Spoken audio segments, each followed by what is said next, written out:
Go ahead and call this evening's meeting to order for Tuesday, March 11th, Committee of the Whole for Chambersburg School District Board of Directors. If you would, please rise and join me with the Pledge of Allegiance, followed by a moment of silence. I pledge allegiance to the flag of the United States of America and to the republic for which it stands, one nation, under God, indivisible, with liberty and justice for all.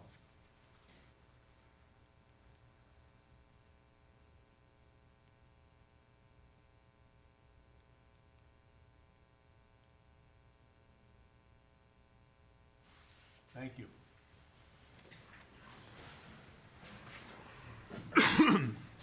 Excuse me.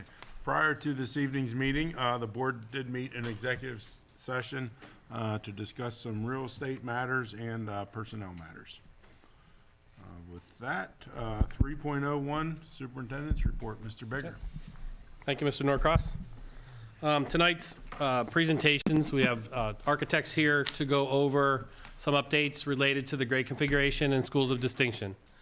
If you remember, most of the fall was public forums and communications about our schools of distinction, one town, one Trojan team, and how can we move our school district forward, looking at some options for educational improvement, but also some grade configuration changes that can lend itself towards the educational improvements. So tonight, you're going to begin to see the work related to that decision of the grade configuration that we agreed to and what that looks like in reality. We have a lot of decisions still to make, but thanks for your time tonight. You're going to see a lot of PowerPoint slides, and your brain will hurt tonight. And to use Ed's words, the heavy lift, you'll feel it after tonight. But also, I know our architects very well. You're going to be impressed with their presentations and the quality of the information they're bringing tonight. End of report. Thank you, Chris. Superintendent Bigger, we took heavy lift out of the vocabulary, though. Well, you remember. I do. We talked about memory. So item 3.02, President's Report. Just want to talk a little bit about item 4.02 that you'll be up on the agenda here shortly. But if you remember, those of you who follow the board meetings or even to board members, I don't know, about 2 months ago, under the new business section, we're discussing about these informational sessions. And I made a public comment then about, yes, we can do those. It's a matter, I've always believed this, whether the board does a workshop, individual session, yes, by the Sunshine Law, we can do it, but I always go back to should we do it. And just like to thank Chris made this decision. I fully support it. I didn't even twist his arm to do it. But if you go back to our last meeting with the presentation we had from the special ed group with Cherie and Dr. Goodkind, that very well could have been what the board was looking to do as an informational session where we would sit back there and we get this presentation, and it's great. And we can do that, but I again go back to my benchmark, should we do it? And I thought that was a great presentation because, for many reasons, but one of which is because the public got to hear it, not just the team of 10. So with that, instead of doing more of these information sessions on the other side of the hallway, that's why 4.02 is on the public agenda comment. So it's going to be information session, not just for the team of 10, but also for the public. So I just like to publicly thank Chris for doing that. And for the record, I didn't even twist his arm. He called me. Okay, item 4.01. This fella isn't using heavy lift. Schools of Distinction Report. So I shouldn't use those 2 words? I'm teasing you. I mean, So good evening, board and public. In preparation for the Schools of Distinction of 2020, we're already past that, 2030, we've uncovered 3 main areas and reasons why we need to do different grade configuration. And I'm just giving the public a little bit of understanding because this has been a while since we've heard this. 1, the elementary is out of space in their classrooms. 2, the middle schools have infrastructure needs. And 3, the high school has programmatically needs for 300 to 500 students. In order to complete the grade configurations, building feasibilities studies were needed to be completed. In January and February, we approved 2 architects for the district to do work for us, Crabtree Rohrbal and RLPS. Crabtree is from Mechanicsburg and RLPS is from Lancaster. The reason we are using 2 different architects is that the district has different aspects of our facilities being reviewed currently. The first is an elementary 4 to 6 building, then a redesign of a school for 7 and 8, a future Ignite, and I'm quote unquote Ignite for that, for secondary, and operations study to consolidate our buildings and grounds, food service, transportation, and technology, and then a review of our athletic facilities for our teams in the athletic department. You will hear from both architects firms this evening and regarding the 4 to 7, and then later on you'll hear about the 7 and 8 study. We will continue refining and then bring all those other things that I just listed above together as a whole package. At this time, I would like to introduce the Crabtree Rohrbal's group of young men, and Mr. Anthony Colstock and Mr. John Badilla.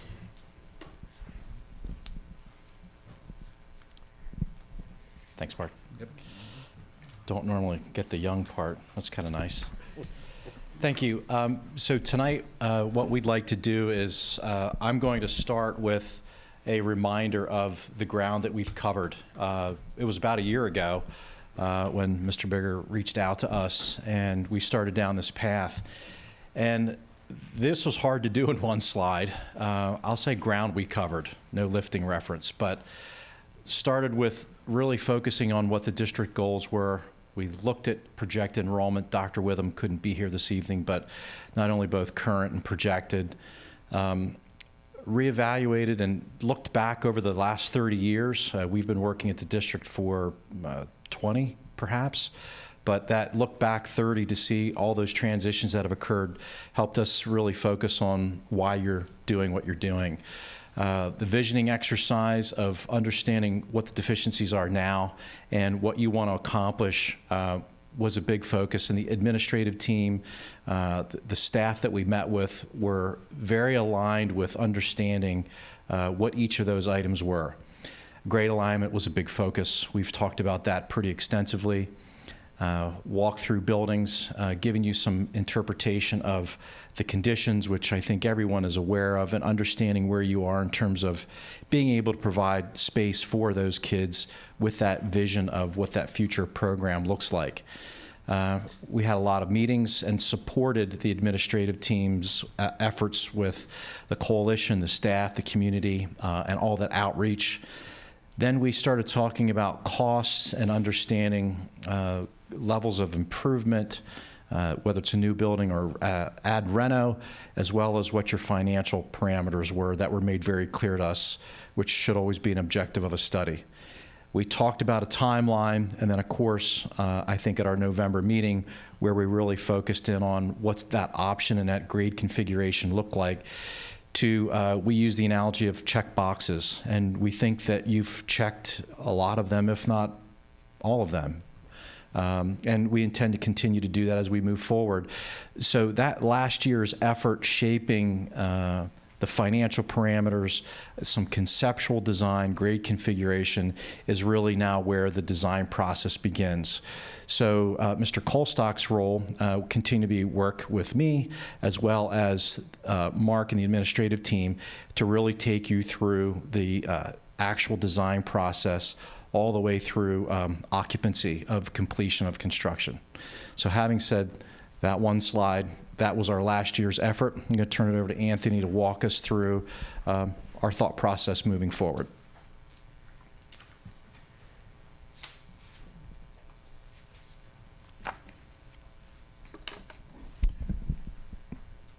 Good evening. So as John mentioned, what I'm going to do is give you a high-level overview of the design process on development of the 4-6 intermediate school.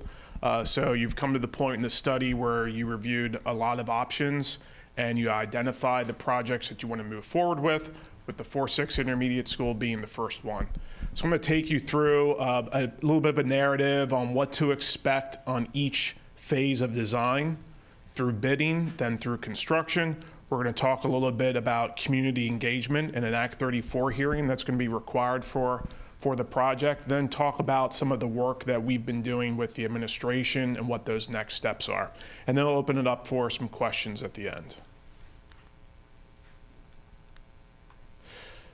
So this is for the 4-6 building. This is a project that is serving for some inspiration to your district and a school that Mr. Bigger is familiar with. That this is a project that we did for Dallastown Area School District. This is also an intermediate school. And the concept was this is multiple schools within a school. We actually are in the works right now of scheduling a tour for the administration to go through the building. This was built in 2010. And you can see it has an a capacity of 1,800 students. So the idea behind this school is that each of those academic wings that you see, they each operate independently with their own administration, but then they have shared spaces for their big box assemblies needs, such as cafeteria, gymnasium, and an auditorium. One of the things that's very important with this school is student safety and vehicular traffic. So there is a bus loop that is at the end of each of the academic wings where students enter in through a secure vestibule adjacent to the administration. Then there's a separate parent drop-off.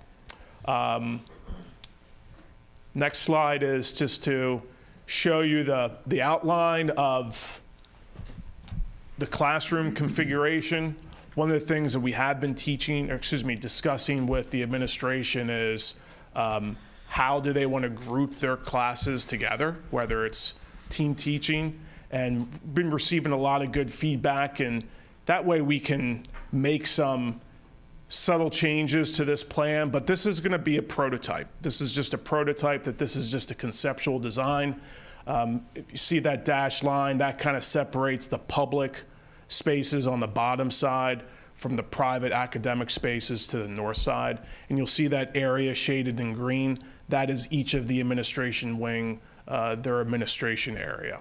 And this is a two-story, these are two-story wings that they also have the ability to have future expansion on them as well.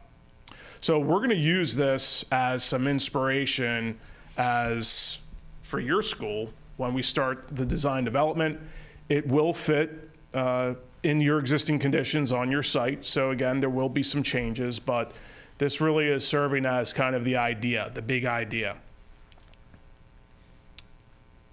So I want to talk a little bit about all the design phases. So there's approximately 3 or 4 design phases.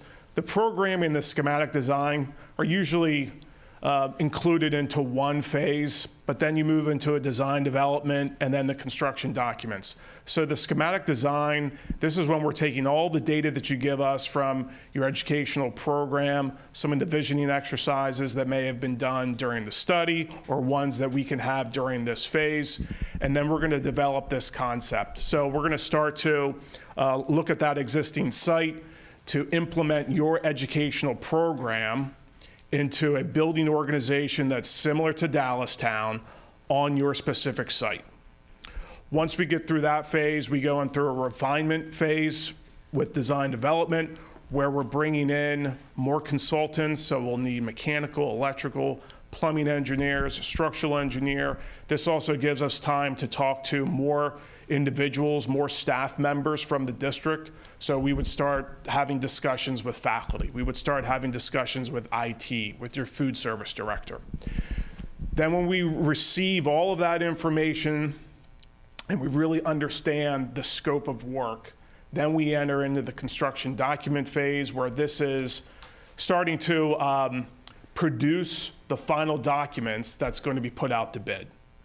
Then when we're out to bid, that usually takes about 2 months, a month to publicly bid the project, receive the bids, have a post-bid assessment with the administration, then review it to you for you to approve an intent to award to the low bid contractors. And then once that's done, we issue a notice to proceed, shovels in the ground, and then construction begins.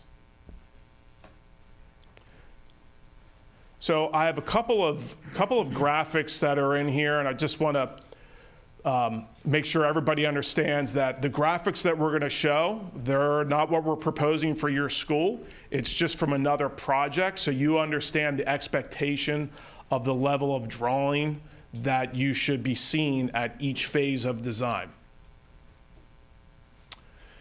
So as I noted, a very important part of the schematic design process is establishing an educational program.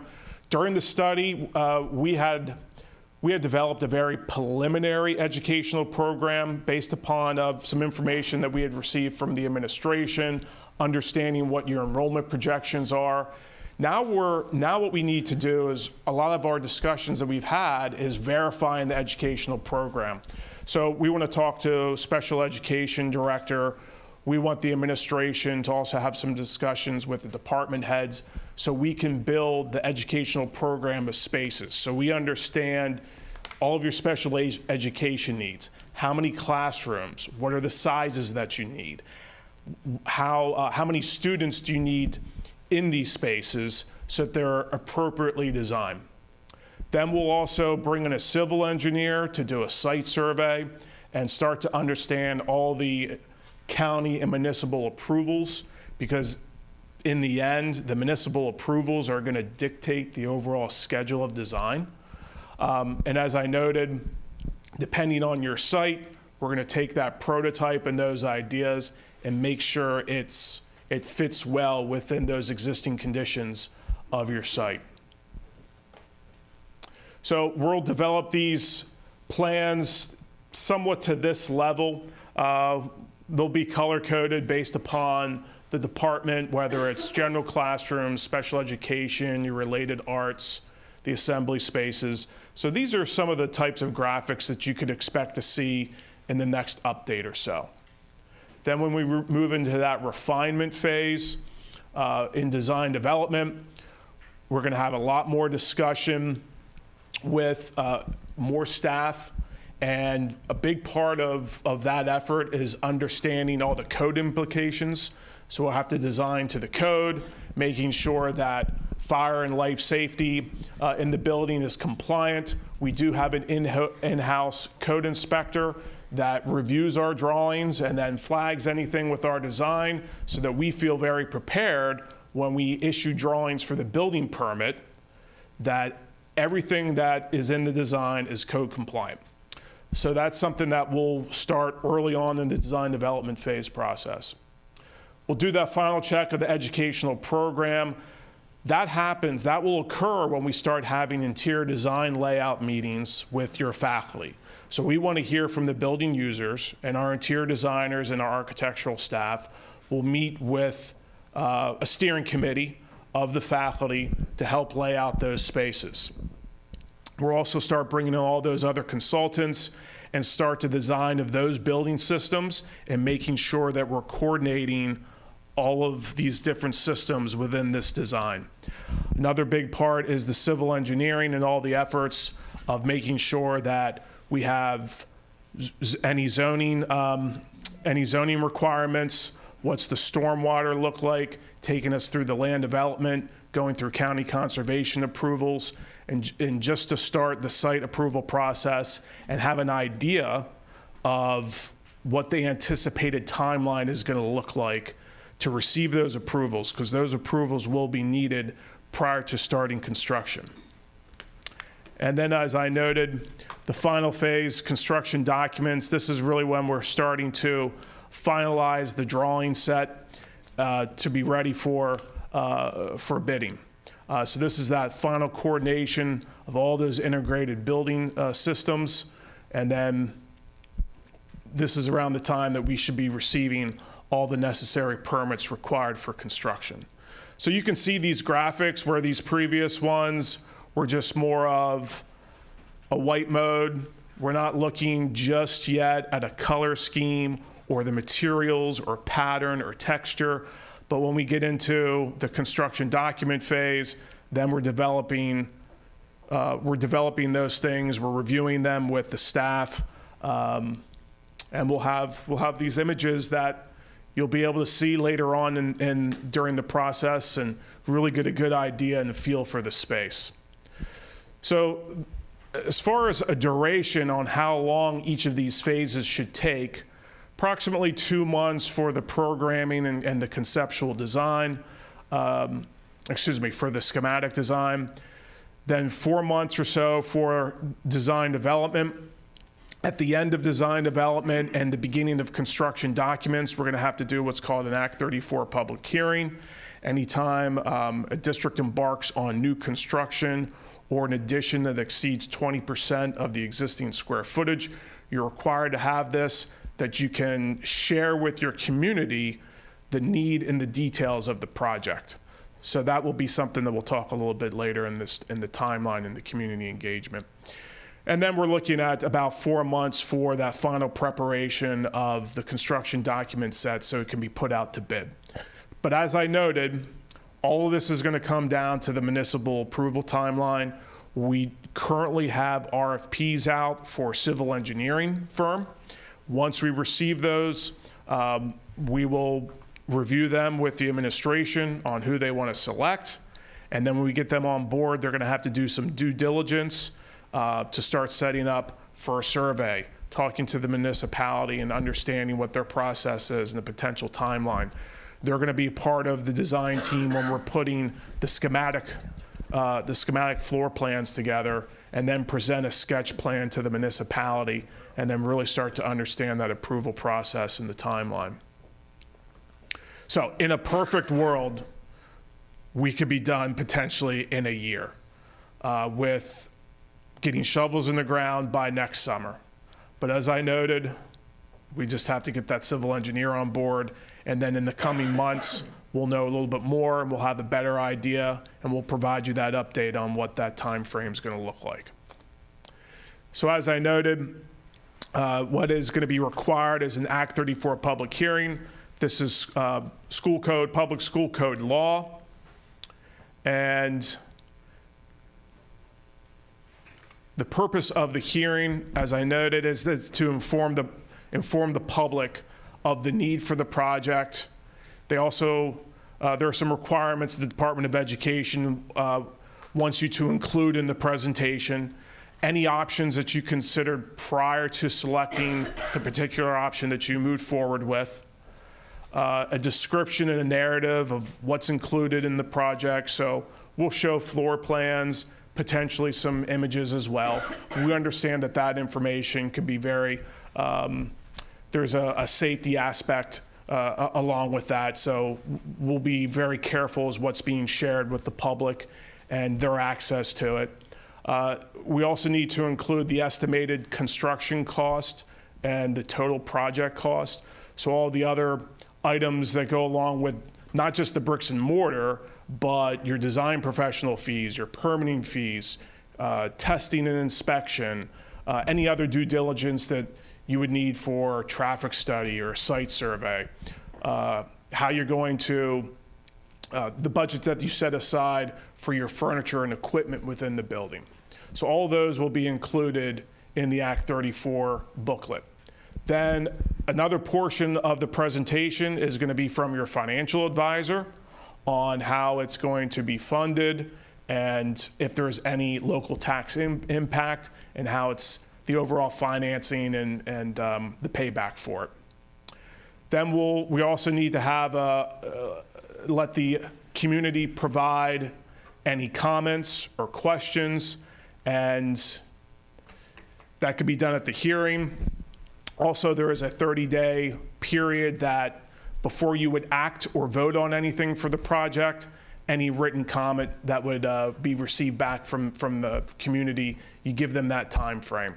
So that first step that we'll need to do is with the district and your solicitor and with your financial advisor, we'll prepare the Act 34 booklet.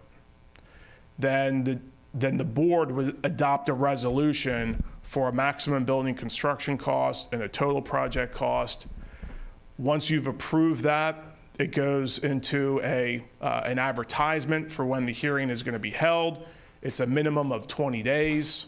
Then we'll have the hearing. And then after the hearing, there's that 30-day waiting period.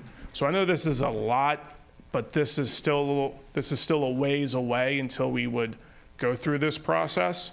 So I will have some other presentations just as a reminder and with some definitive dates on all these different steps.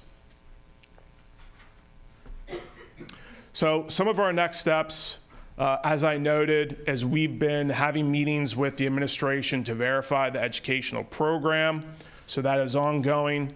Once we wrap that up and we really understand all the spaces that you envision to be in this school, we'll start that design for the schematic. The civil engineer RFP will be coming in this week. The first thing that we want to get them to do is the site survey and any other due diligence on understanding the zoning or any traffic impact studies that they'll have to do.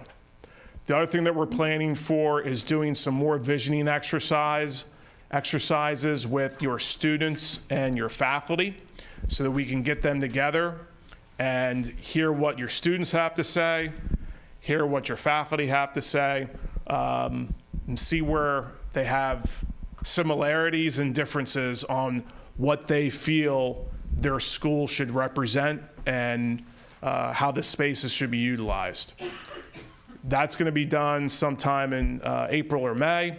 And then in June, we have scheduled a workshop with some of the faculty to develop some educational specifications, which is essentially the design intent of their classroom spaces. So it's a little arbitrary right now because we don't have that schematic plan for them to understand where they're going to be located, what are the definitive sizes of their rooms, but we can take them through an early exercise, visioning exercise, so they can give us some of the ideas so that when we do meet with them in the design development phase, we have a pretty good understanding of how they want their layouts to be designed. I know that this was extremely high level. I was probably talking very fast as well, but I will repeat some of this in future presentations, but if you have any questions.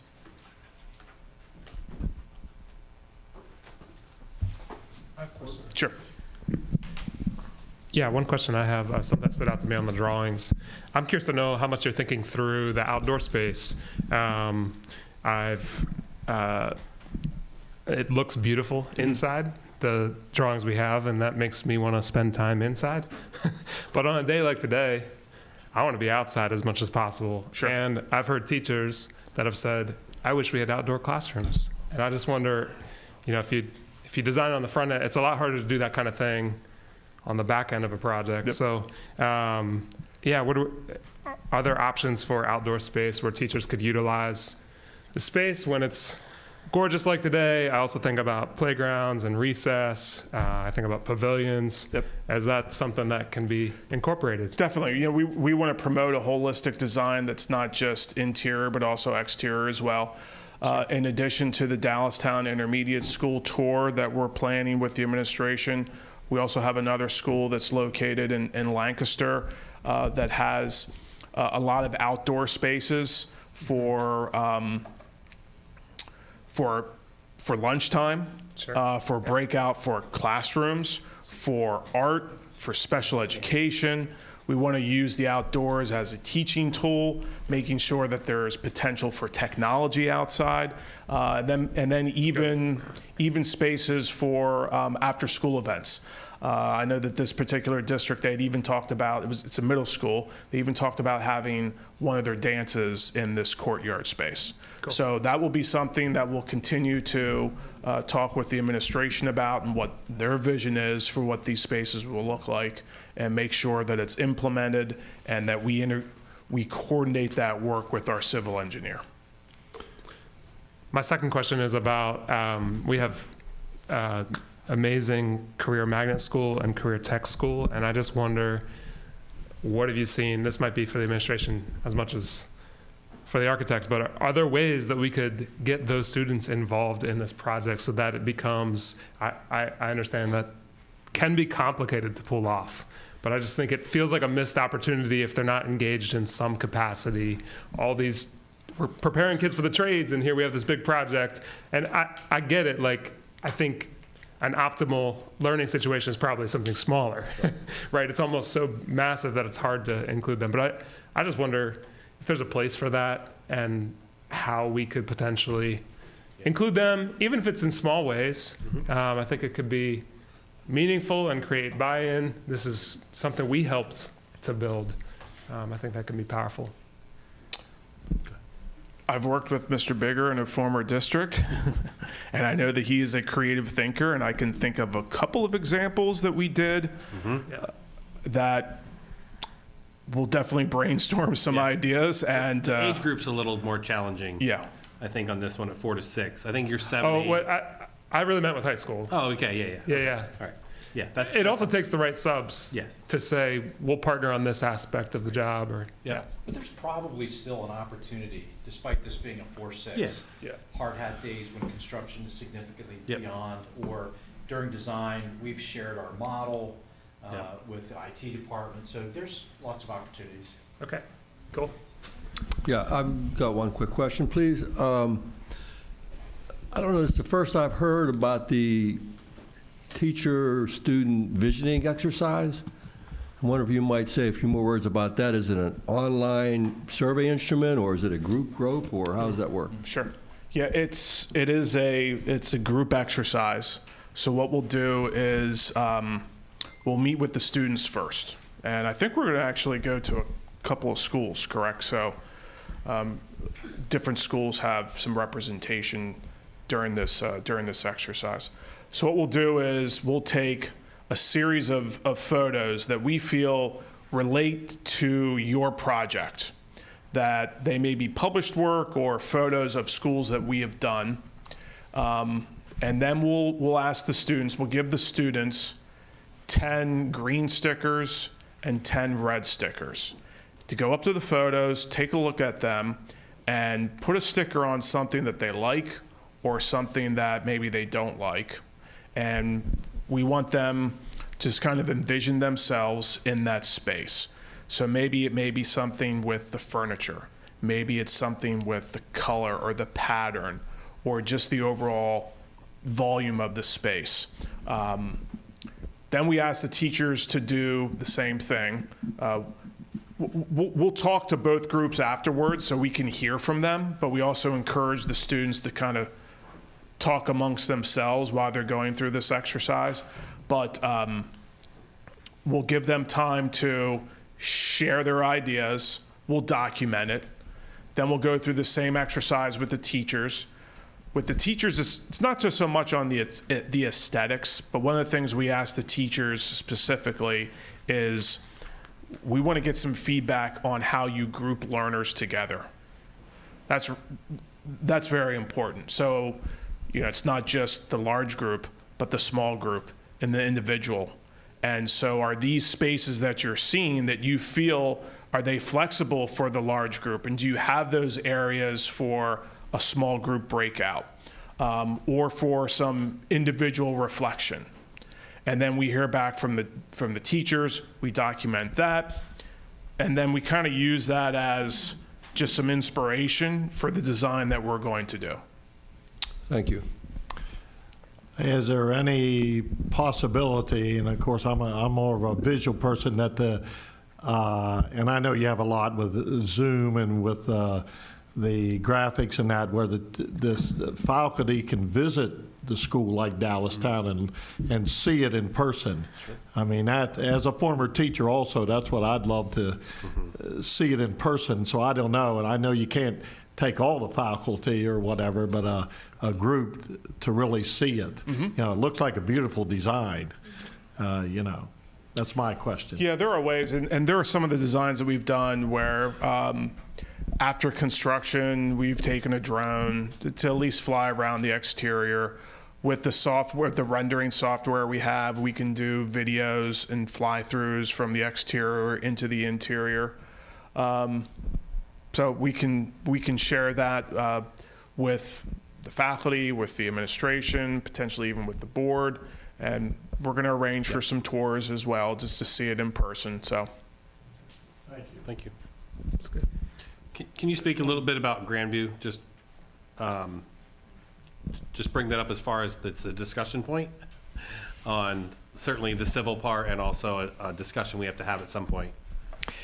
Right, so in terms of land development, the one thing that we want to make sure is that, with board consent, that when we're sitting down with the municipal folks, that they understand with the acreage that you have available and what the district's considering in lieu of trying to replace Grandview somehow or renovate in place, which we've discussed the logistics of that the entire land development, even if the board chooses to pause perhaps on Grandview, that the initial land development plan that is submitted shows consideration of that school because it will impact traffic.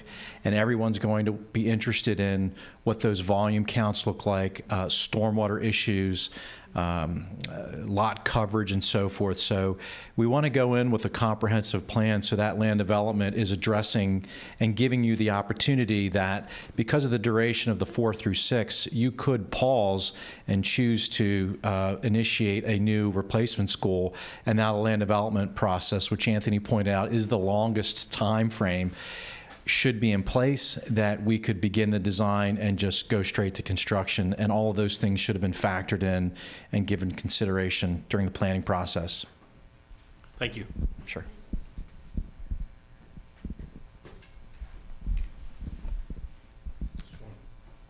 Not really a question, just be careful that it doesn't look too much like a spaceship.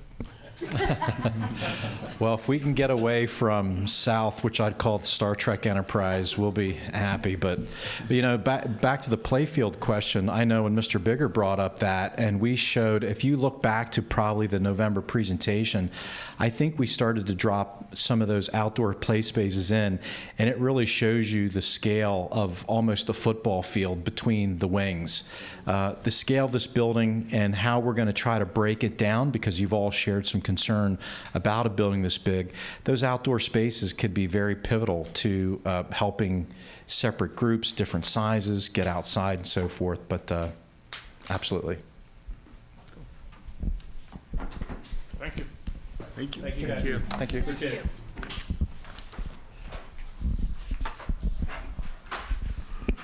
Okay, item 4.02.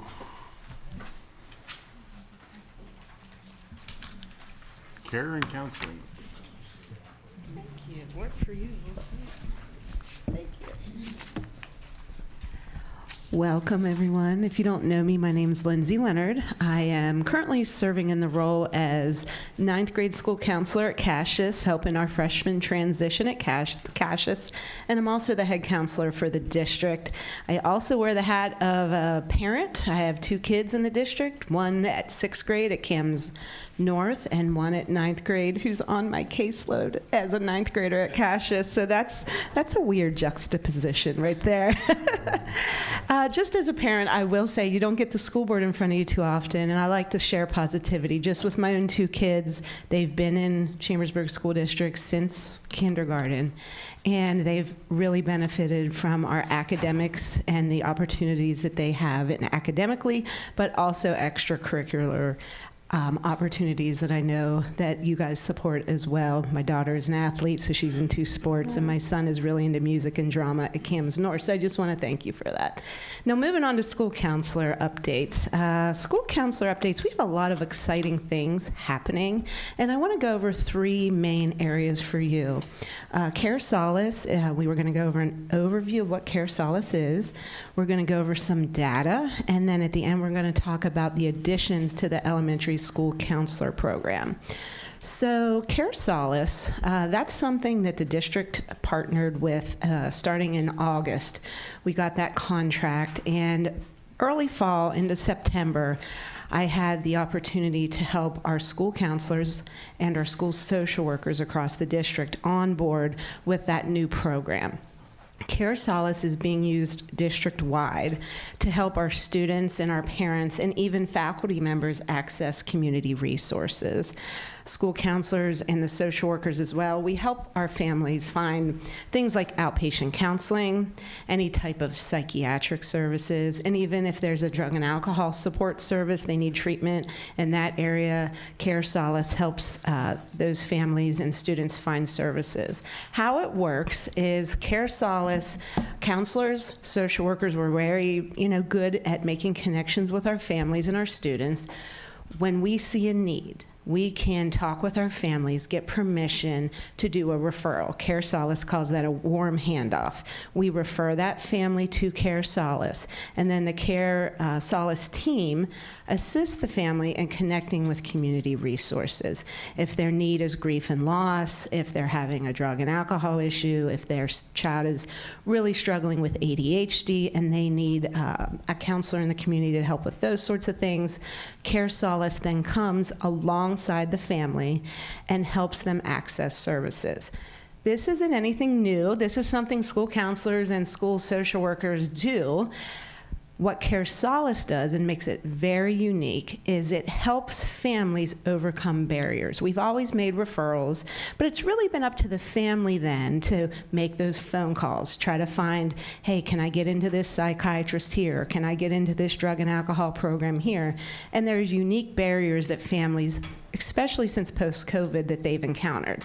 Things like long wait lists. I'm sure you've all heard, especially post-COVID, trying to get their child into counseling, say at Keystone, there's a 2-year wait list. So that's really, something that Care Solace can come alongside a family and help them find other resources that might not have a 2-year wait list.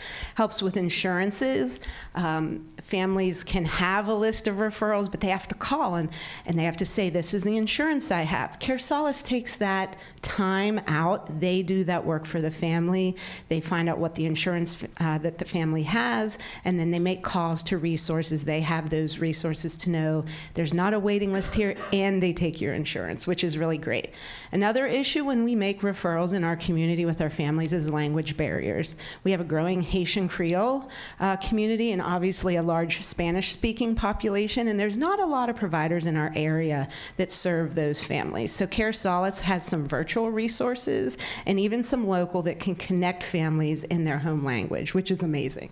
And transportation. Families often struggle if they're working second shift. Maybe they just don't have gas money to drive to Shippensburg to an outpatient counseling appointment. They can help find virtual services or resources closer to their home so they can access those services easier. So that's something that's been really great to be able to help our families in a more in-depth way.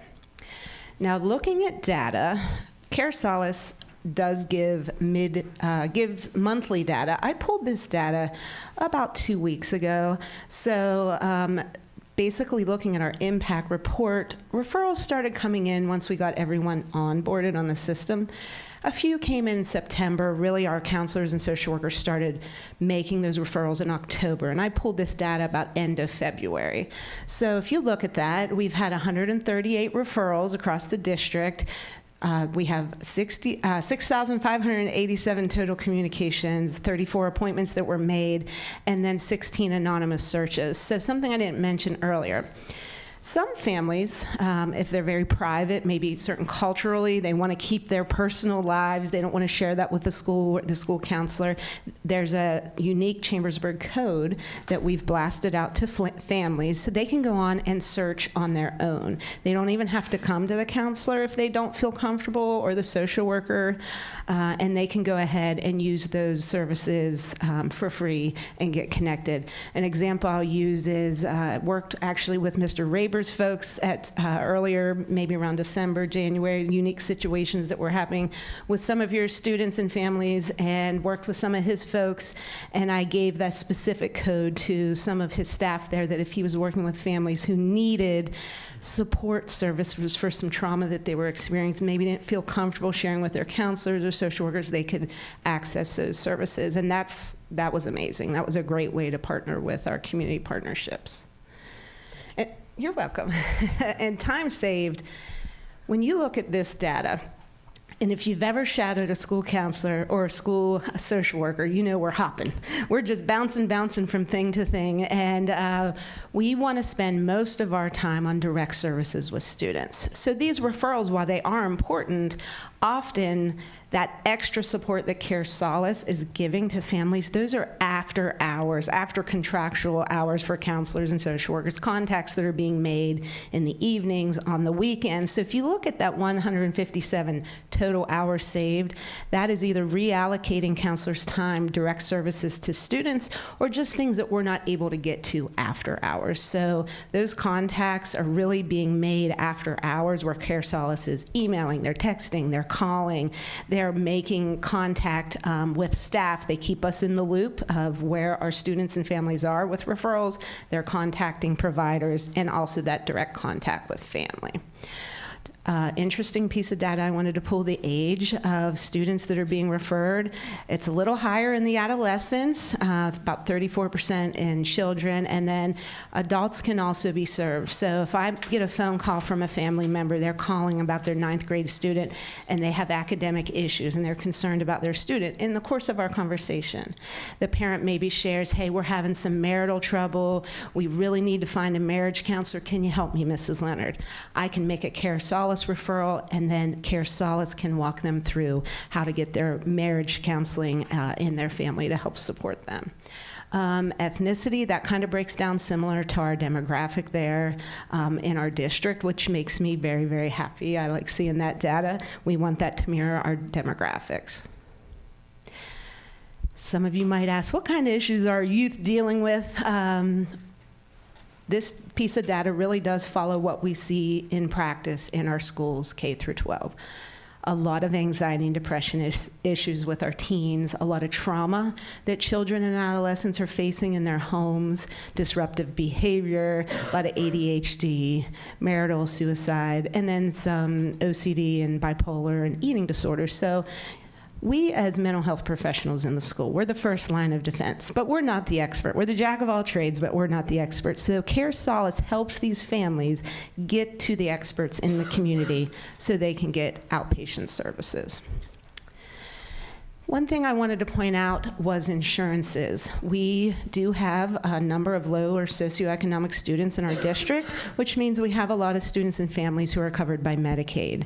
And when you look at that data, there's a number of insurances that are represented here that fall under the Medicaid umbrella. There's private insurances, but they also help families that don't have insurance. You can see there's a number there, 6% was no insurance, so they found providers that had a sliding scale that they could afford.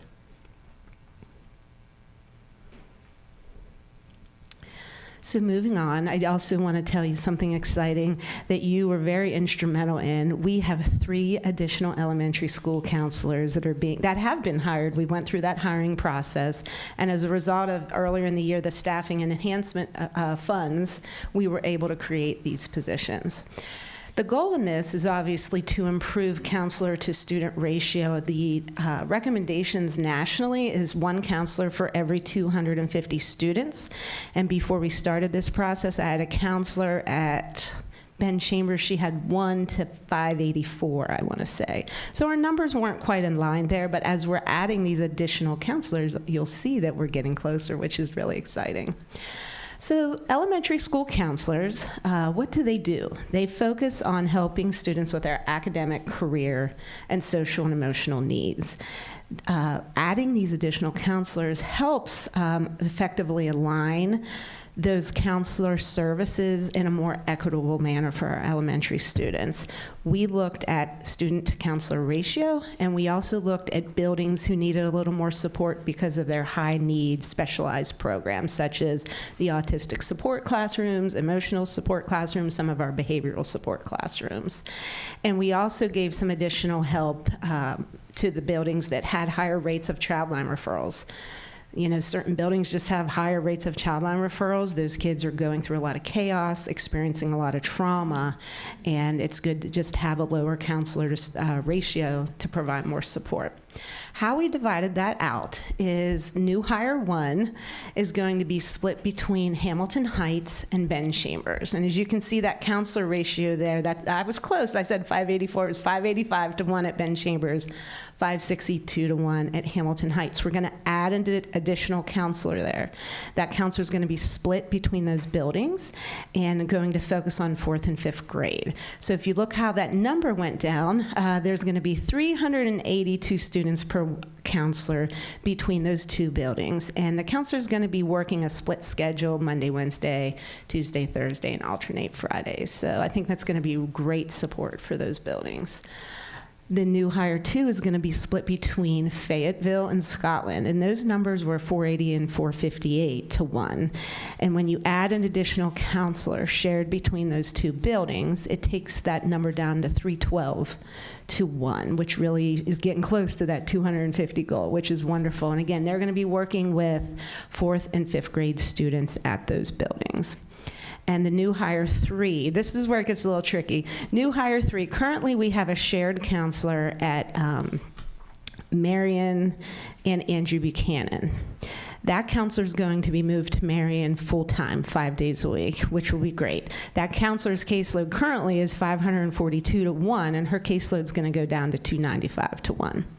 Then the new hire will be split between 4 days at Andrew Buchanan and 1 day at South Hamilton. So there'll be 2 counselors between those 3 buildings, taking that number down to 365 to 1. So as you can see, our numbers have really decreased, and we're highlighting the buildings that have high numbers along with specialized programs. What kind of questions do you have? I know I talked a lot as well, but what can I clear up or anything that you might want to have a follow-up? Yeah. Oh, go ahead. I had a question, one quick, on the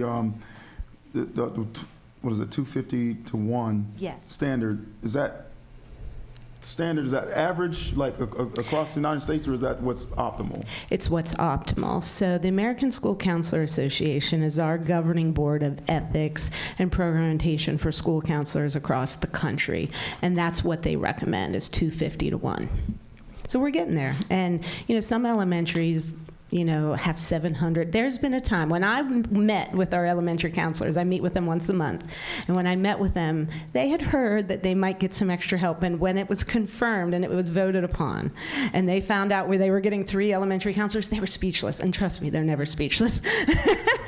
They were so thankful because they're so dedicated to our young kiddos, and sometimes they feel like they're pulled in so many directions they can't meet the needs.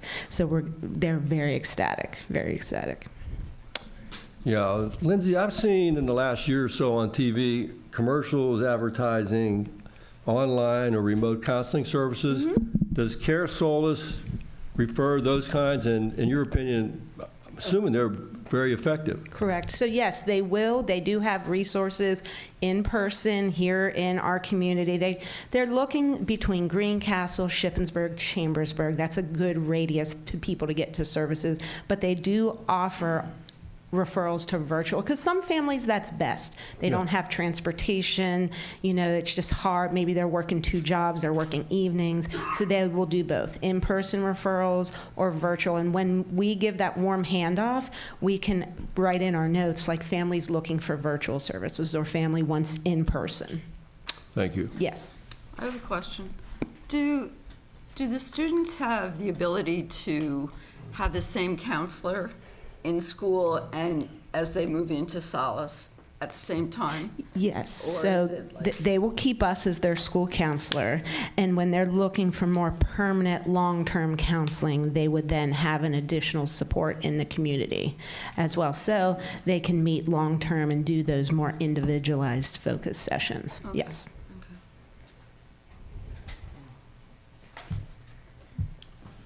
Other questions?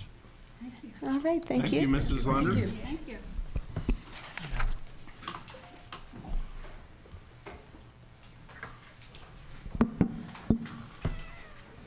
Item 4.03, Mr. Long, Dr. Long, excuse me.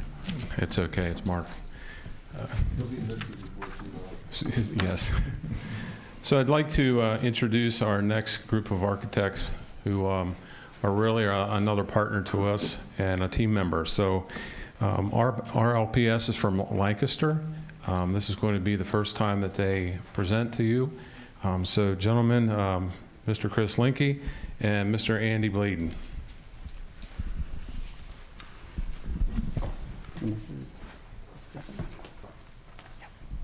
Thank you, sir.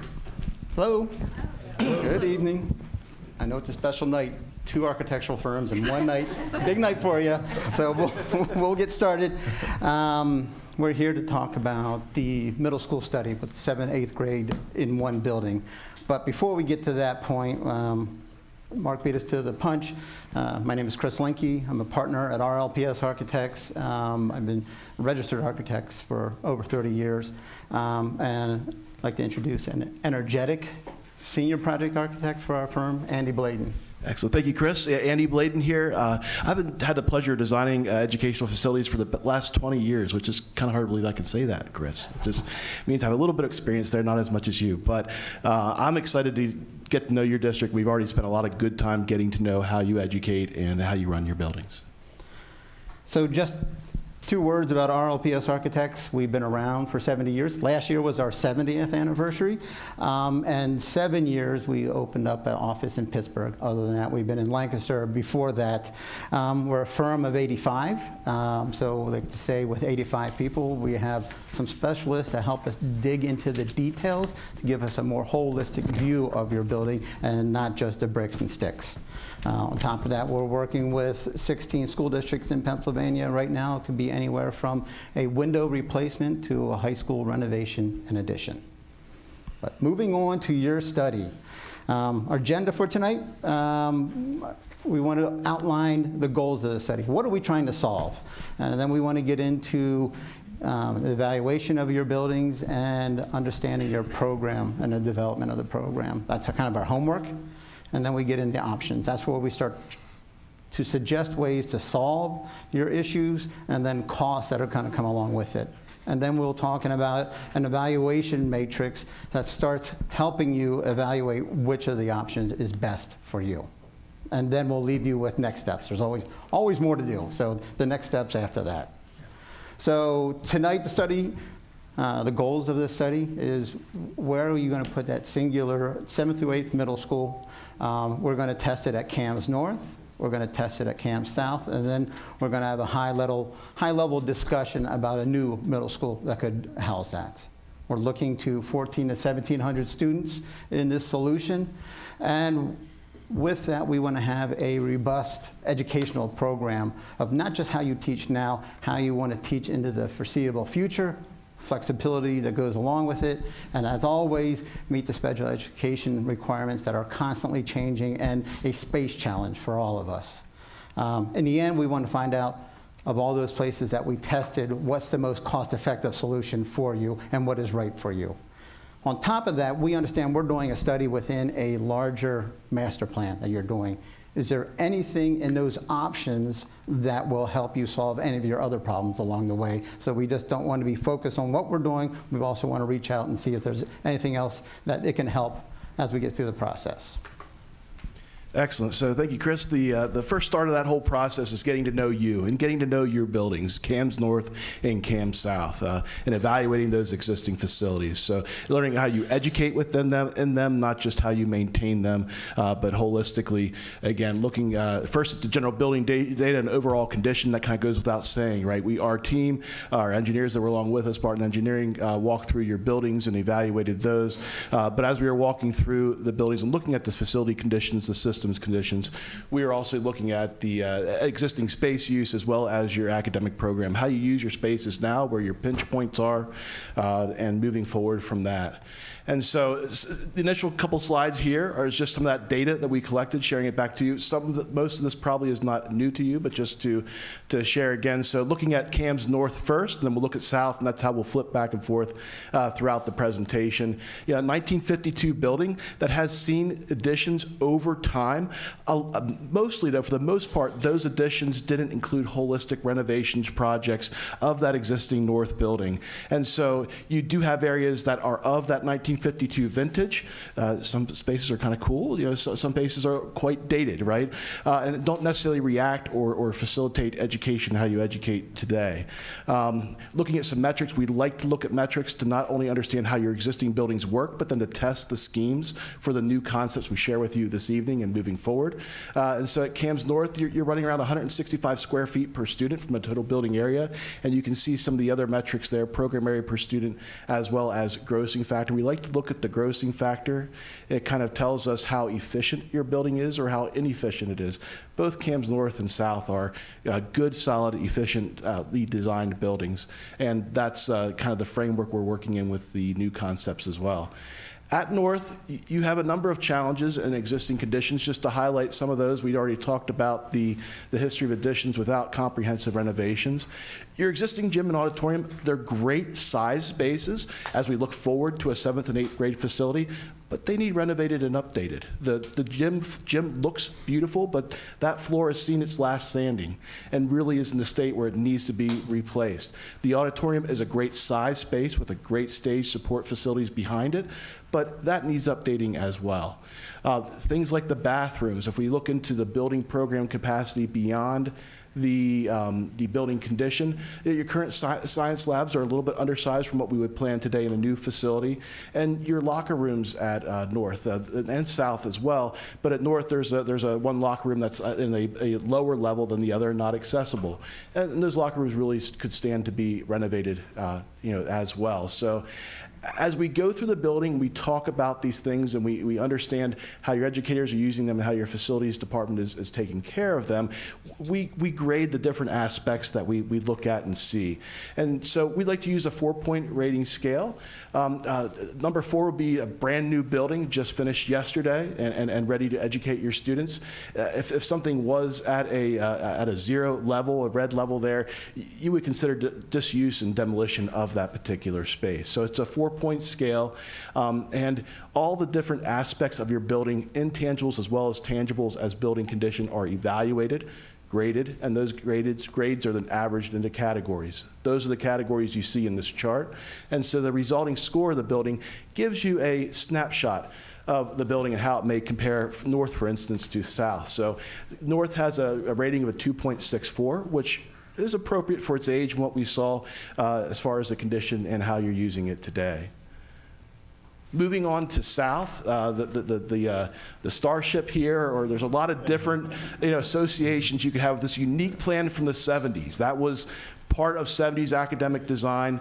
What's latest and greatest, and what's better than the other neighboring school district, right? And so this may be where this one came from. So 1972, what sets South apart from North, other than its shape, is that while North has seen a number of additions and improvements over its time, other than a few limited capital projects, South really has not seen renovations. I know you know that, but just to really say it to the group here and into the record. So, 154 square feet per student, still very similar, and 1.52 grossing factor. It's really on par with how North is designed and operates, which is interesting, but highlighting that lack of improvement over time or additions. It's a challenging building to put an addition on. When it comes to South, you have had some capital projects over the years, but really all mechanical, electrical, and plumbing systems, by and large, are at or near the end of their operational life. So I know it's a concern for you as a district, and also something to look at as we move forward with this assessment. That's a building that could stand to have comprehensive renovations. When we look beyond the building infrastructure, bricks and mortar, and at the program and capacity, you have an existing gym and auditorium there in the building.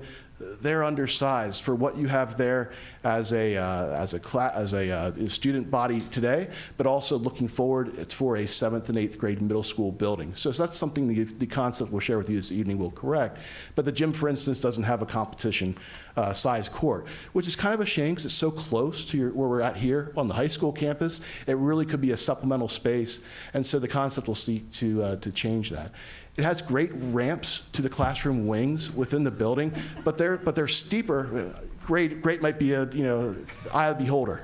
But they're steeper than what's compliant from an accessibility standpoint. You don't have elevators there, and so any comprehensive renovations would need to correct that within the building. And again, the locker rooms, and there's a lot of other things that we could talk about. But moving on with South then, with taking the academic settings and the spaces into account, as well as the systems, this one comes in at a slightly lower score at a 2.25. Again, just to kind of show the ratings of both buildings there on the 4-point scale. And so that's great on building condition, but it's not just not just talking about your building condition, but also visioning how you're going to educate moving on to the future. And so we worked with your administrative team, with Mark and Matt and Mr. Bigger, on looking at your educational program, understanding what you have now, and verifying how you use your existing spaces. We moved on from that to asking a lot of questions to develop what you need as a district. Asking questions of your administrators, how would you like a 7th to 8th grade building to be organized in a new ideal building? Is that still a team structure? Would you consider organizing by academic departments as opposed to teams? Those are questions that we asked. What do technology and STEAM spaces require for Chambersburg Area School District? Moving on into the future, we know what you have now. And even down to the new, what does physical education look like in the future of a 7th and 8th grade building? Do you still need the locker rooms that you have now? Is there a different approach in the design? And those are all important questions, because then that helps us to build that room list that we did build for a first-year ideal, brand new 7th and 8th grade middle school building. But then we use that ideal new room list to validate and backfill the concepts for both North and for both South, and checking against our metrics that we discussed, so that we feel confident that the initial concepts that we're sharing with you this evening, meet your educational program on our equitable apples-to-apples comparisons. Clicker. And I'll give you the clicker.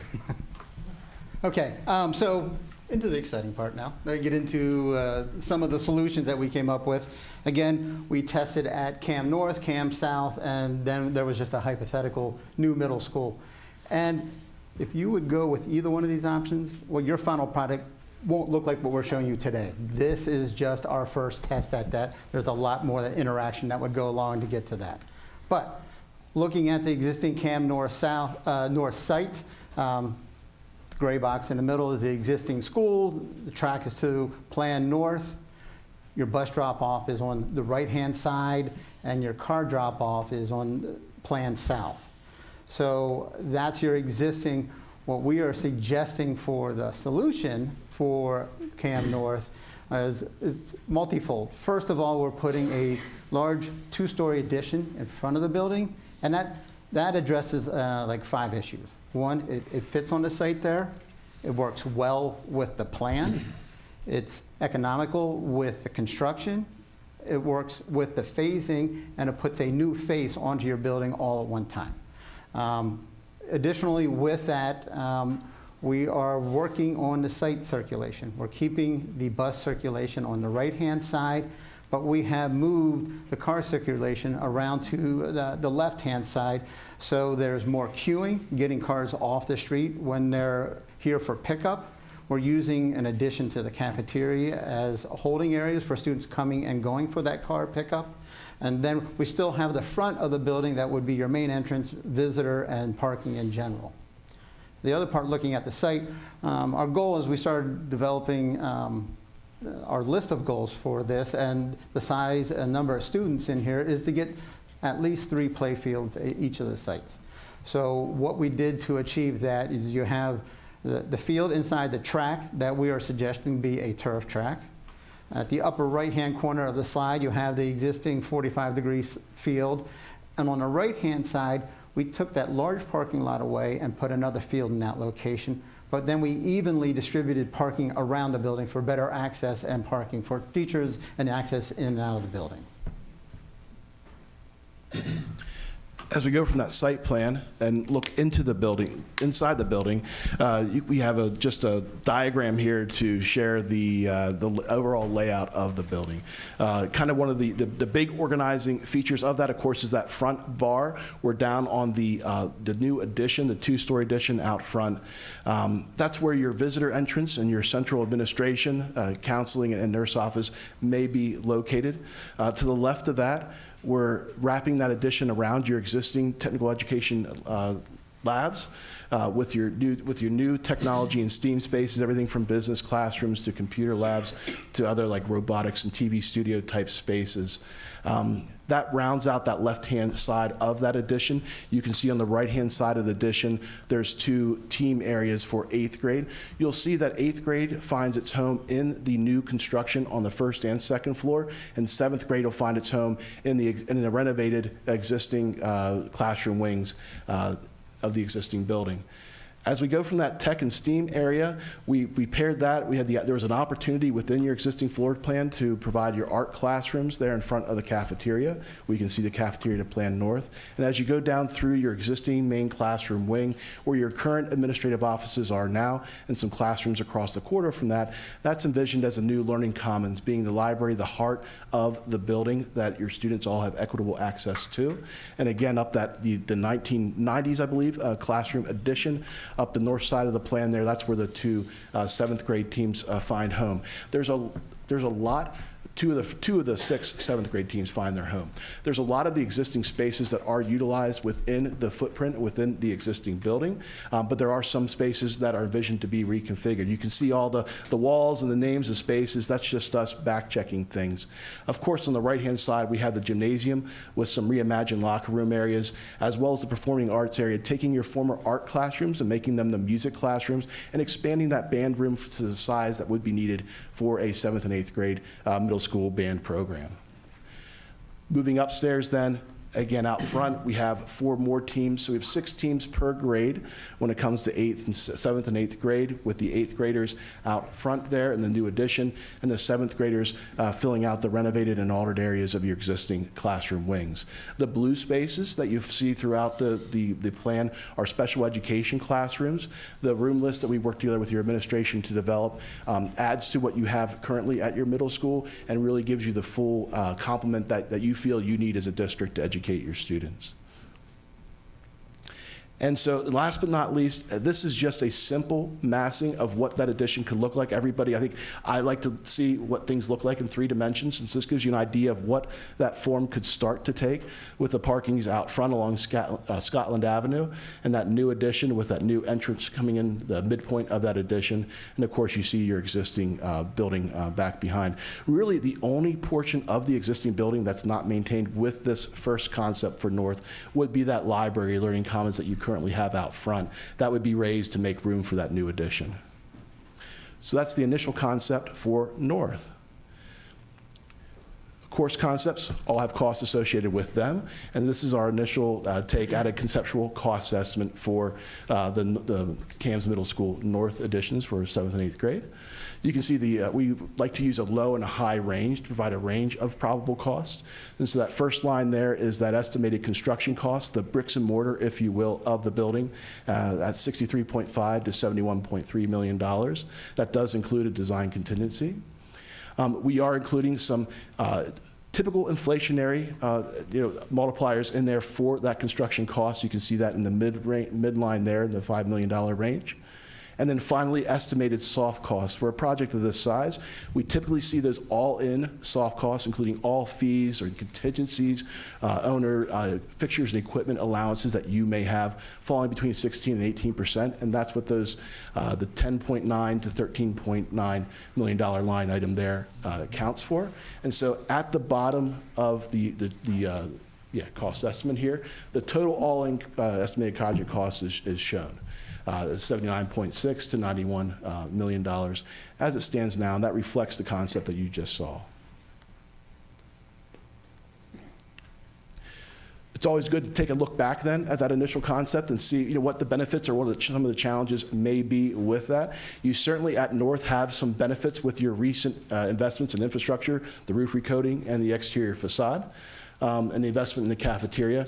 One of the things that excites our engineering partners on this project is that the pipe tunnels you have at North may make it simpler to expand new infrastructure into the building as we keep the existing infrastructure online.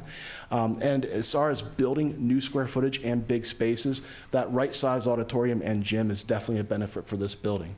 Some of the challenges, it's around a 25-acre site. If we were assisting you with searching for a new site for this building, for a brand new building, using the old a PDE metric of 35 acres plus 1 acre per 100 students, we'd arrive at somewhere around looking for a site around 49, plus or minus acres. So this site is a little small, but our goal with this concept was to maximize and make best use of the land that you do have here. And it is a little bit further from the high school, 3.5 miles. You have to compare that when South is just right down the street. Moving on to South then, this is the existing site plan for South that I know that you're aware of, with I-81 to the right there and Stauffer Avenue to the left. We have the existing entry and bus and car drop-off and circulation on the site. And this is what a concept for this building could look like. Again, in addition, we're proposing out front. What's interesting about this site, with the existing building being set so far back from your site circulation right now, it gives us the opportunity to put a new addition in front of that and really maintain a lot of that existing site infrastructure. So you can see a similar entry point for the front, similar bus drop off in the back, similar points there. It's not as clean cut a plan as a concept as North. We'll readily admit that and discuss that, but we look at the different fields. It still kind of looks like a spaceship, just saying. Just a little bit. And so, as Chris has said, with the three fields, you have your 2 existing grass fields there, supplemented by a brand new artificial turf field. And the cost estimate for both of these does include that new turf as well as lighting for that turf field. Those are certainly things that can be paired or switched around. But just to let you know, that is included and contemplated with these concepts. And so that's where the new addition would be. If we zoom in then to that floor plan, there's a lot going on, but basically with this concept, we're still keeping that central core, that pizza wedge shape in the middle of the plan, being those core shared areas of the building. What's interesting is that your existing classroom wing on the left can handle 3 of those 8th grade teams on the first floor and 3 of the 8th grade teams on the second floor. On the right, that classroom wing can handle 2 7th grade teams on either floor. And so out front with the administration on the right-hand side, that addition in front of the 8th grade, we're leveraging that space there for your tech and STEAM areas, your business classrooms, and your technical education labs. You'll see that there is no purple for those technical education labs back in the rear upper right-hand corner of the plan, because this concept contemplates grabbing those existing labs for new locker rooms, bringing those lower level locker rooms up and locating them adjacent to the gym and the other athletic areas of the building, but also locating those locker team rooms where they could become supplemental areas for the play fields outside as well. A little bit more expense to that. That involves raising floors in the tech ed area. You currently walk down about 6 steps down to the lower level. The gymnasium also incurs some additional expense when we bring locker rooms out from the lower level of the building. We are able to expand that gymnasium plan north, so you have a full-size competition gymnasium, but your cost estimate reflects that. It's a little bit more expensive to reconfigure that existing space. The cafeteria is one thing in this plan. It's set up well. It's the right size, the ideal size for the 7th and 8th grade building that you're contemplating as a district, and so that's shown in the same location.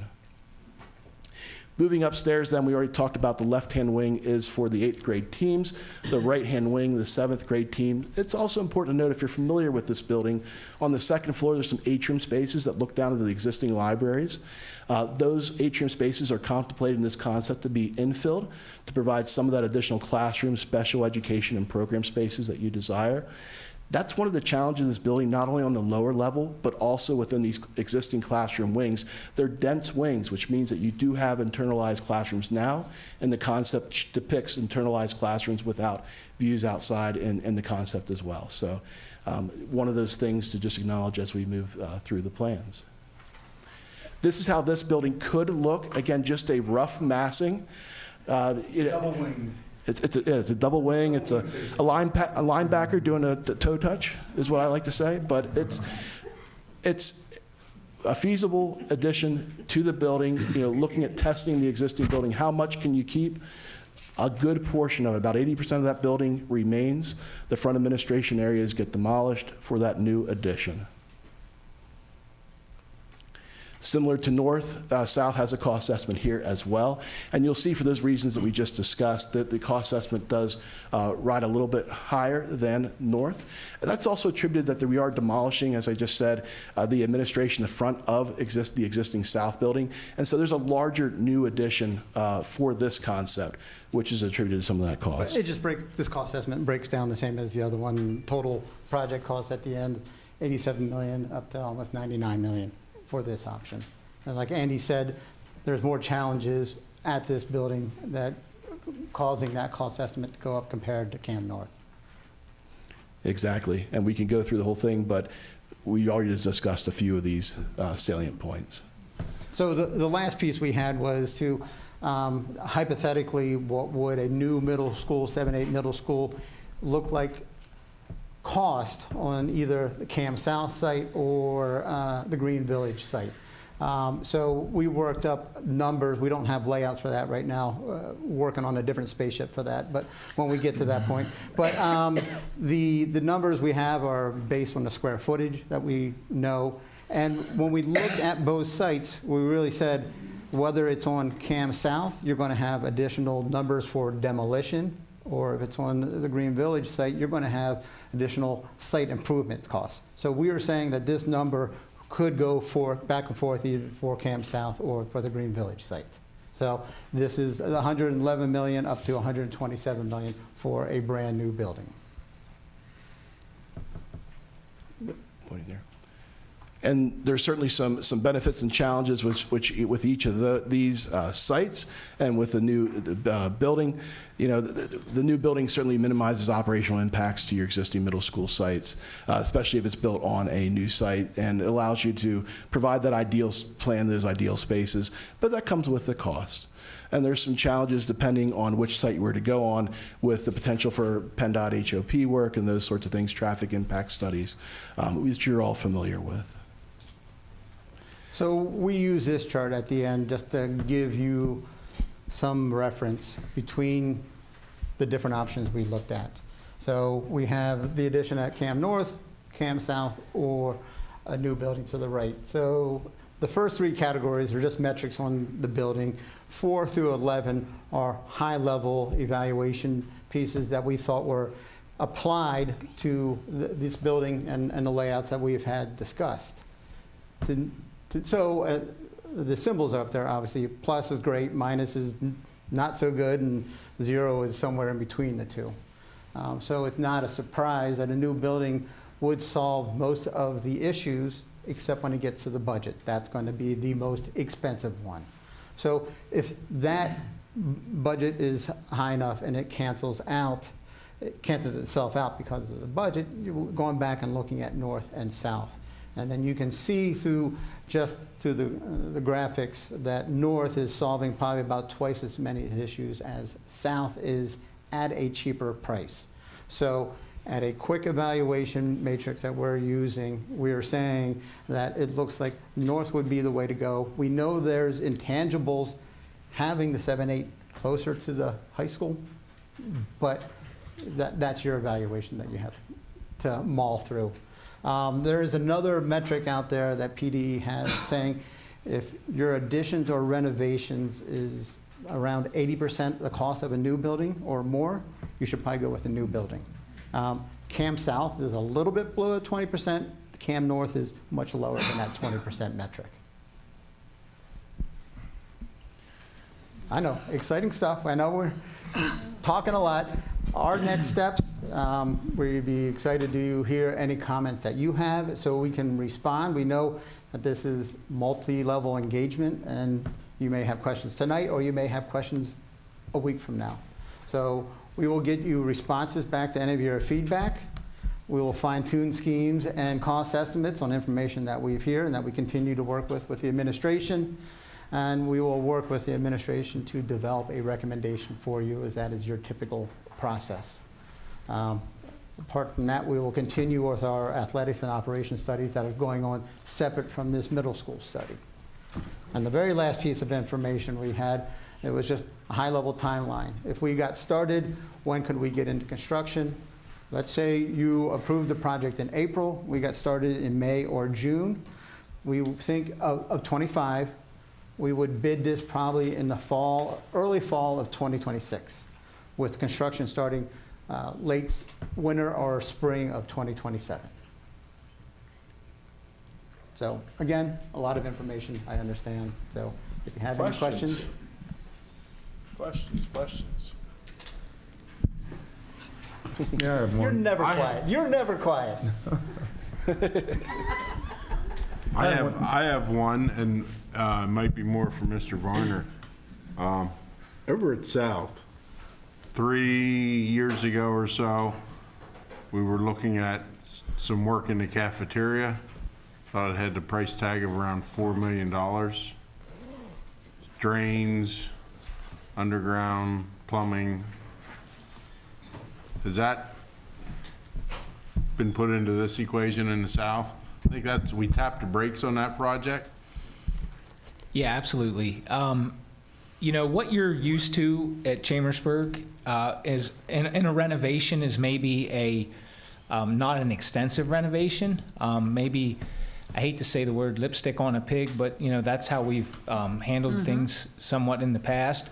I will say at both of these CAMS North and CAMS South concepts that you're seeing tonight, this would be essentially a new school.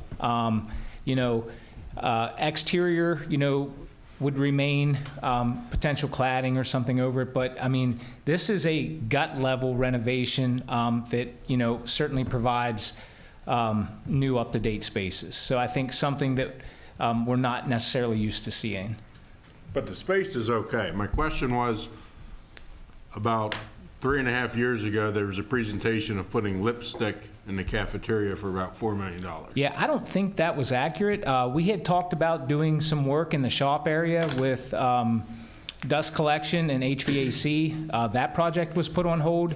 We had identified issues in the kitchen, and we had spoke about a fire alarm, none of which have ever been completed. But yes, to answer your question, all of that would be included in any type of renovation here.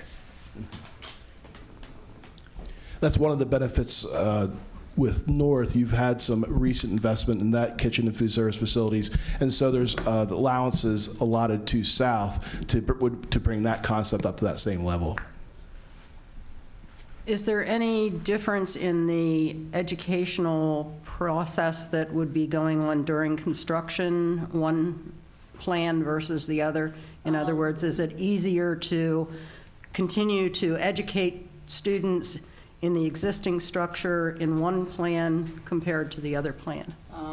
Our approach was similar in both, that we're putting a large addition on the front of the building to try to minimize that, but I would say it would be easier at North. There's more demolition going on at North in the pizza wedge, as he said. Or at South, yeah. In South, to get that up to speed. So North would be easier for that. And you have a few more site access points there too to route traffic and sort of those sorts of things that get encumbered with a construction project at North. Is it the ramps, is that at South, is that kind of the weightier hoist? The ramps, the undersized auditorium that we have to redo the structure to get that big enough, the undersized gymnasium, we have to redo the structure to get that big enough. That whole cross corridor and how that interacts with those other spaces that we're putting around it, it gets to be tight, complicated areas. Mm-hmm. Absolutely.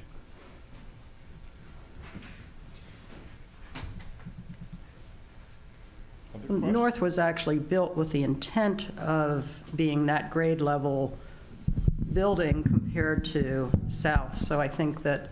It's a much easier fit, Yeah. I will say that. And the cost estimate proves it out.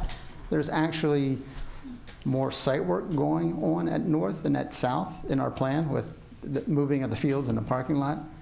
but the north concept is still many millions less than the south project. I can see all the advantages to north that you pointed out there. The hard sell is in some ways, and envisioning how this would all fall into place, is that the south is so close to the high school, which means that, you know, if you have new fields and you have that building there, high schoolers can walk over and back and forth. And I think the general public will say, you know, why are we going clear on the other side of town? Because now we've got to bus those kids over there. All 3 miles. Yeah, I know, but I'm just, you know how it is, you know how it is. They want those kids to be able to walk from the high school over for their practices and have the multiple fields. But in the end, you have to go with what it looks like financially, and you have to, you know, look at all those factors that you're pointing out there. So in many ways, some people will say, well, why did they go that direction over this direction? And that's why we have that matrix. So that's exactly right, because for the matrix. 6 months, 1 month, 1 year, 5 years, someone will be Yeah. asked that question. So you have that. I also like how you put the parking, but I was wondering about the traffic pattern. You're going through another street to get those cars out. How does that affect that road? I guess you've looked into all that. There likely would be some additional study if design were to move forward at North for that.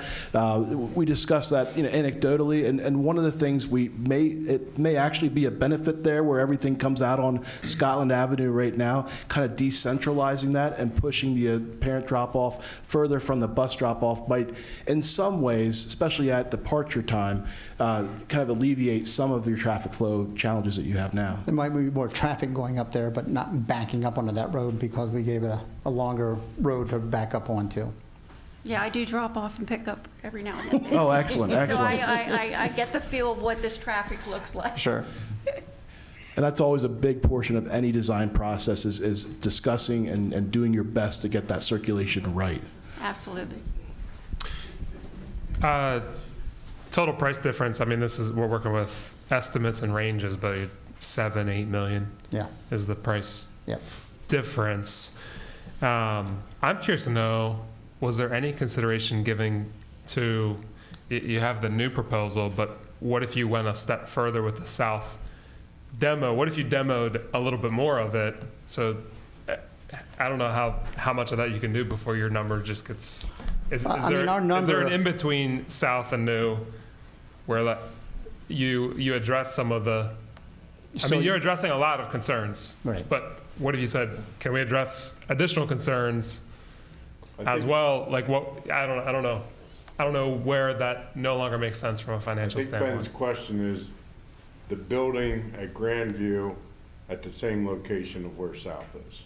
What does that do to the number, right? The building that would be, a new building that you would have built at Grandview, if you put that new building on the south property. So Yeah, well, that's one of the new options, but I guess what I'm saying is like, what's your favorite part of South? And can you salvage that? Or is there an in-between those two options or not really? We initially had contemplated, you know, and sketched around with just getting rid of that entire pizza wedge in the middle, right? Those common spaces really are the challenges with, or one of the major challenges with South. There's other ones. Right. And so it is kind of that judgment call to make, because the moment you start demolishing more and more of the building, then you're building more new square footage. Right. And that, of course, costs more than even an extensive renovation of existing square footage. So the classroom wings have great size classrooms. There's also an inherent negative there with those wings where they have those internal classrooms. If you were able to look past that, and there are ways to look past that, right? You could bring in some skylights, you can punch openings, bring some natural light into the core of the building. So those classroom wings certainly would facilitate, carry on into a new design. But it becomes that how close the 80% rule that Chris had discussed earlier, or at least the rule of thumb metric that you can use, you start getting so close and maybe even push past that 80% where it's maybe just be better to start over at that building. But it's something to look at. Spend that much, and then you still have the big box of the classroom wings internalized. and not get there. Am I correct that you would still be using the athletic fields at South even if you were not utilizing the building? Good point. Yeah. I would assume so, and I think that's going to be a continuation of our athletics and operations study of that option. Yep. But if And so a small portion of South could become a build, yes. Yes, exactly. Yeah. That's 40 acres of land. Yeah, consolidation of the support services may end up being at South, and the use of fields might end up being the location. And then you get your, right, you get everything you're looking for, right? Yeah. Other than a cheaper building. I think, if you remember, I said the hardest sell will be for the community is to get over the idea that South is not fixable. You know, and it still is. That's the hardest thing to get over. But every turn, I don't know if Matt, if you want to jump in on that. Yeah, Facilities. just going back to South, you know, we're so focused on the cost and the location, which are extremely important in all of this. But one of the things that I look at is just the overall floor plan, and is the building going to be functionable and usable for education. And I look at that floor plan, and I credit these guys for even being able to design something like that. But to me, that floor plan is a mess. Andy says it looks like a linebacker doing toe touches. I say it looks like a sumo wrestler doing a belly flop. But regardless, kind of the same end result. And so I just think about that. I will say that they tested it with our classroom designs and our programs, and it will fit in that footprint, but I question, does it work well? And, looking at that footprint, I just don't know that it works well.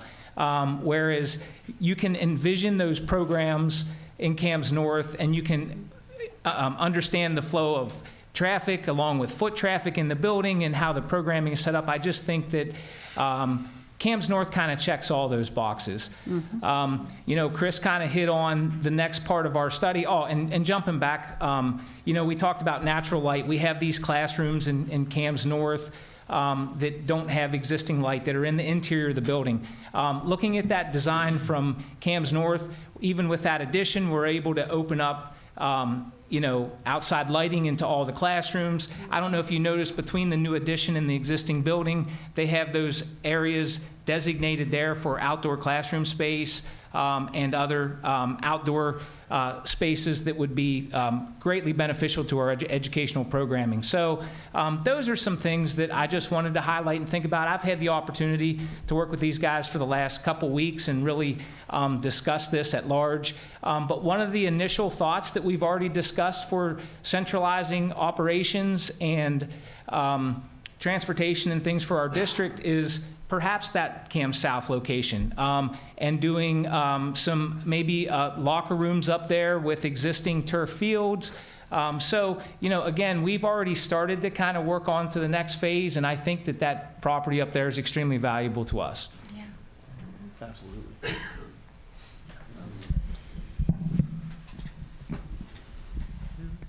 Okay, thank you, gentlemen. Thank you. Thank you. appreciate it. Have a good evening. I do want to end, if you notice the difference between the two presentations, this one's moving along a little faster per our request to get a decision made so we can get going. I don't want to pressure you too much, but our goal would be at the April meeting at the latest to come back with the recommendation for North right now. I mean, there's no evidence to support anything else that we would get going on that. So I just want to tell you what our recommendation pretty much is, and it's been tested multiple times, is where we would be in April. And so if you have major concerns or worries or questions, you feel free to continue to send them my way. We'll get clarity and answers to those.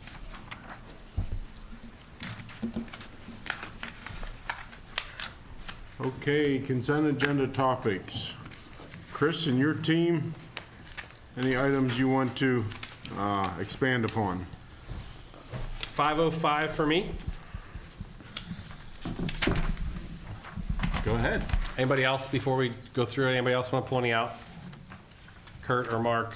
I think Mark's walking out with them. Remember, we're not voting on anything. No, just for discussion. It's gonna let you Okay. present anything Yeah. you want, and then we'll open it up to questions from any board members on the other items. So when I first arrived in Chambersburg at the first public forum, before grade configurations was a thing, just to engage with the public, I did bring up a calendar and relooking at our calendar. I mean, the state of Pennsylvania has changed the law requiring, used to require hours and days to fulfill your educational requirements in the state of Pennsylvania. They've eliminated the day requirement and only went to hours. And we knew that was coming. We had about a 1.5 year lead time, and they finally finalized it. So I've been studying the calendars across the United States for quite some time professionally, and then we started studying it internally. So, but you can see for 25, 26, it is a traditional calendar for next year. Any calendars that we do bring forward that may be different, we'll have a little more time to study and review them. We are planning on bringing some type of different calendar, hopefully, to the table here in the spring, summer at the latest. We are working with our associations that we do have to work with because many of the calendar items are tied to work agreements. And so I can't get into great detail about the work agreements, but I just wanted to let you know we are studying the calendar. And I think Mr. Norcross said last time, the short version of it is increasing the school day and reducing some days. So that's the short version. We would increase the day by 30 minutes, potentially 15 minutes on each side, and reduce the number of days. And then eliminate potentially some all the early dismissal days, and then organize the calendar for very much more predictable so that we don't make changes. That's a big overview of what a change would look like. So the worst case scenario I think we've noticed is 6 less days, but 50 more hours of teaching and learning.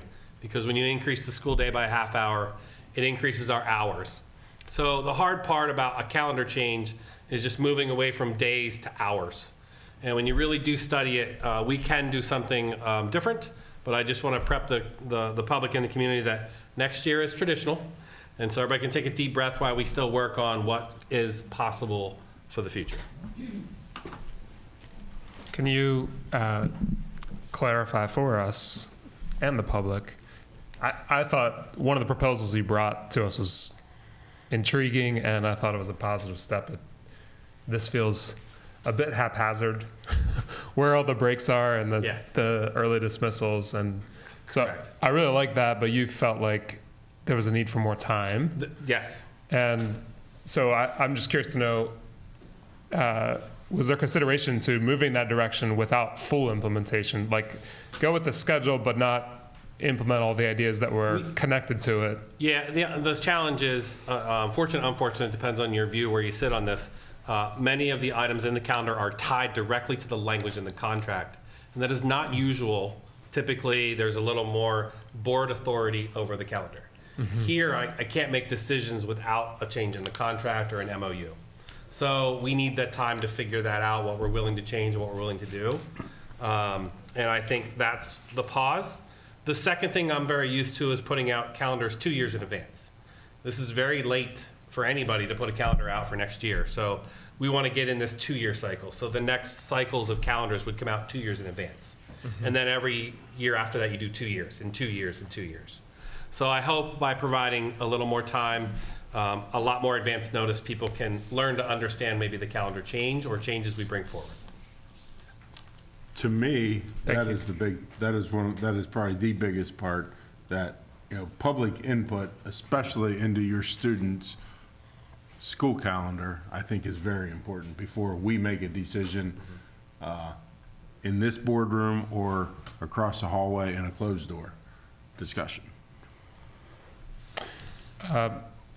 My only other thought about this calendar, and I've mentioned this in previous years, the spring breaks are just so minimal, and I think it's tough. I think for students and teachers alike. I mean, in a year like this where all those days are gone, and now we're going weeks and weeks and weeks without a single day off, and you know, my own take on that is take one of those days after Thanksgiving and shift it to the spring. But I think that there are reasons we can't do that yet either. Correct. You are absolutely correct.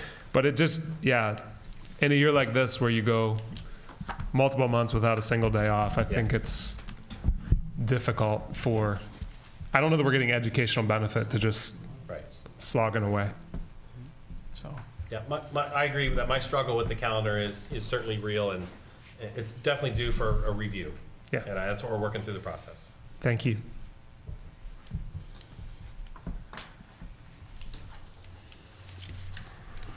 That was it for information. Any other questions on 505? Okay, board members, you have questions, comments, any discussions you want to have tonight for 5.01 through 5.11?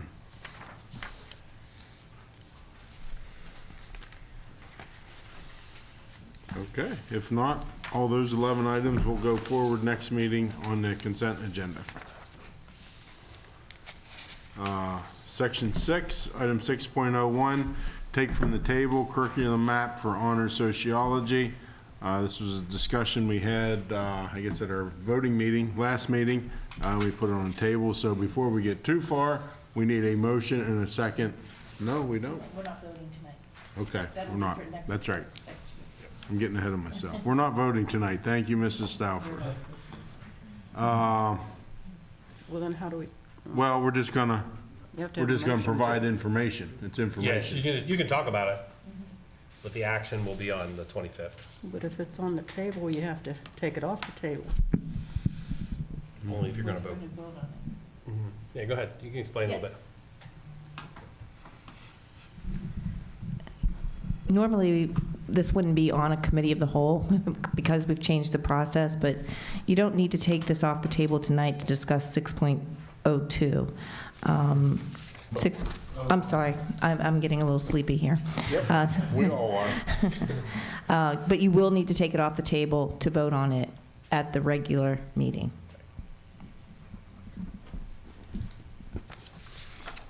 Okay. Mrs. Harbaugh, you had some, I think, would you like to go first, maybe? I certainly can. Thanks for putting me on the spot. First of all, I would like to thank the administration for providing me with the resources that I requested that I could look over. It gave me a lot of stuff to think about, how that was presented. I can be honest in saying that I'm not sure where I'm coming down on it right now because I have a lot of questions of how it would look in the classroom and I don't know that I could have answers to that. Just because there are a lot of sensitive topics, and I am still personally, full disclosure, wrestling with the appropriateness of that in a 10th to 12th grade setting as opposed to at a collegiate level. So that's where I'm at personally. As far as the book itself, I didn't find anything that was glaringly this or that or whatever that I had any opposition to. It's just that some of the topics and where they stand in the maturity level of those students that will be listening to that. And while I understand having discourse and things of that nature, where are they at? And that's just where I'm at. So I'll be honest, I'm not quite sure where I'm gonna be in 2 weeks, but I am contemplating it, and having that resource was definitely helpful for me to at least assuage any concerns I had with any type of, explicit nature of some of those sensitive topics, if I can say it that way. Yeah, I likewise had the book and reviewed it quite extensively. I think that the book itself, the curriculum map tied to the book, is of some concern, but I also recognize that it's going to happen at some point for these children, young people. I think the important thing is the opt-out step and the importance of clarity in that, and not just a brush through of that by parents. I'm afraid any textbook tied to this course would have just as many concerns as the concerns that I saw in this textbook. My greater concern, and I don't know if this is the appropriate time to ask for this or not, but I would really like to have, and it may be something that needs to wait till after block scheduling starts next year, but I think we really need to look at how many students are benefiting from the significant number of options that there are for the upper end students. For instance, I'm told, and I don't know that this is factual, but I'm told that many students take, for instance, the AP courses, but don't take the test that goes along with them, so they don't end up getting college credits for AP classes. How many students are actually enrolled, and what's the completion to the maximum of what they can get from taking these high-level courses? Let me just jump in there. I think I understand that. I think that's a good discussion and conversation the board probably should have, and something I've mentioned before goes with minimum class sizes. And I would suggest to the board that we think about adding that maybe as a discussion item on a future CAL meeting. Yeah, that's why I said I'm not sure that this is... I think that would be the best way to do it, so we don't muddy the waters with this specific honors curriculum map. But I agree with you, Mrs. Gogler. I think that'd be a worthwhile discussion, because I know we've had comments, including my own, about class sizes and stuff. So I'd love to have that discussion. I just suggest to the board, unless you just tell me you want to do it now, that we maybe make Well, that I don't think we can do it discussion. now. I think it's information that has to be provided Okay. for us. But how many honors classes are there? How many AP classes are there? How many students are there? Those are questions that I think we need to know before we continue to add more and more honors classes. This is a new class, am I correct? Yes. So, this is in addition to all that we already have for the honors AP, IB level student. So, Mr. Bigger, I guess maybe let you and your team Yep, we'll work come on up it. with a time that you feel, once you have time to prepare the information, and Mrs. Gogler and any other board member, just provide maybe some questions offline here to this, and then we'll put it on another one. But Can I just ask a quick question, though? Do we have a sociology course that's not honors? Yes, we have about 150 students taking the regular sociology course. So this would, this class came out of an agreement with RMU for kids to get an early jump in college, because honors sociology would be the equivalent of a sociology course at college. So they would have some of their gen ed credits out of the way before they would go to college. Do they have, I guess it's coming back to this, how many do we have? So, in other words, do we have enough alternative courses that they can take? I mean, they can only take so many. Yes, this is an elective Do course. we have enough that they have a selection? Because as I was looking through the details on the mapping, I mean, I'm all for critical thinking. Oh, absolutely. And I absolutely think that's, absolutely important. But there's some really heavy topics in here. And then you have to say to yourself, should this be at the collegiate level and not at the high school level? So I'm struggling trying to figure out where I stand on it too. Plus, I haven't had a chance to look at the textbook. Now, do they get college credits for an honors class? I thought it was AP classes. This one they would, if they would elect to pay RMU for the college credits. The other piece is that we do have policy 105.2. Part of the syllabus would be if parents would elect their child not to be part of a certain piece of the curriculum map, that they could opt out of that and be given an alternative assignment. But we have that delineated in 105.2. Yeah, I think that's a great option you have for parents, but I don't think that the kids, they don't want to be singled out, so a lot of times that doesn't get relayed to the parent, but. Now, is this for sophomores through seniors, or is it just for juniors or seniors? Most of the students that would probably take this course would be juniors or seniors. Will there be any freshmen or sophomores? Are they allowed to take it? When coming into freshman academy, it's probably not going to be an option for them.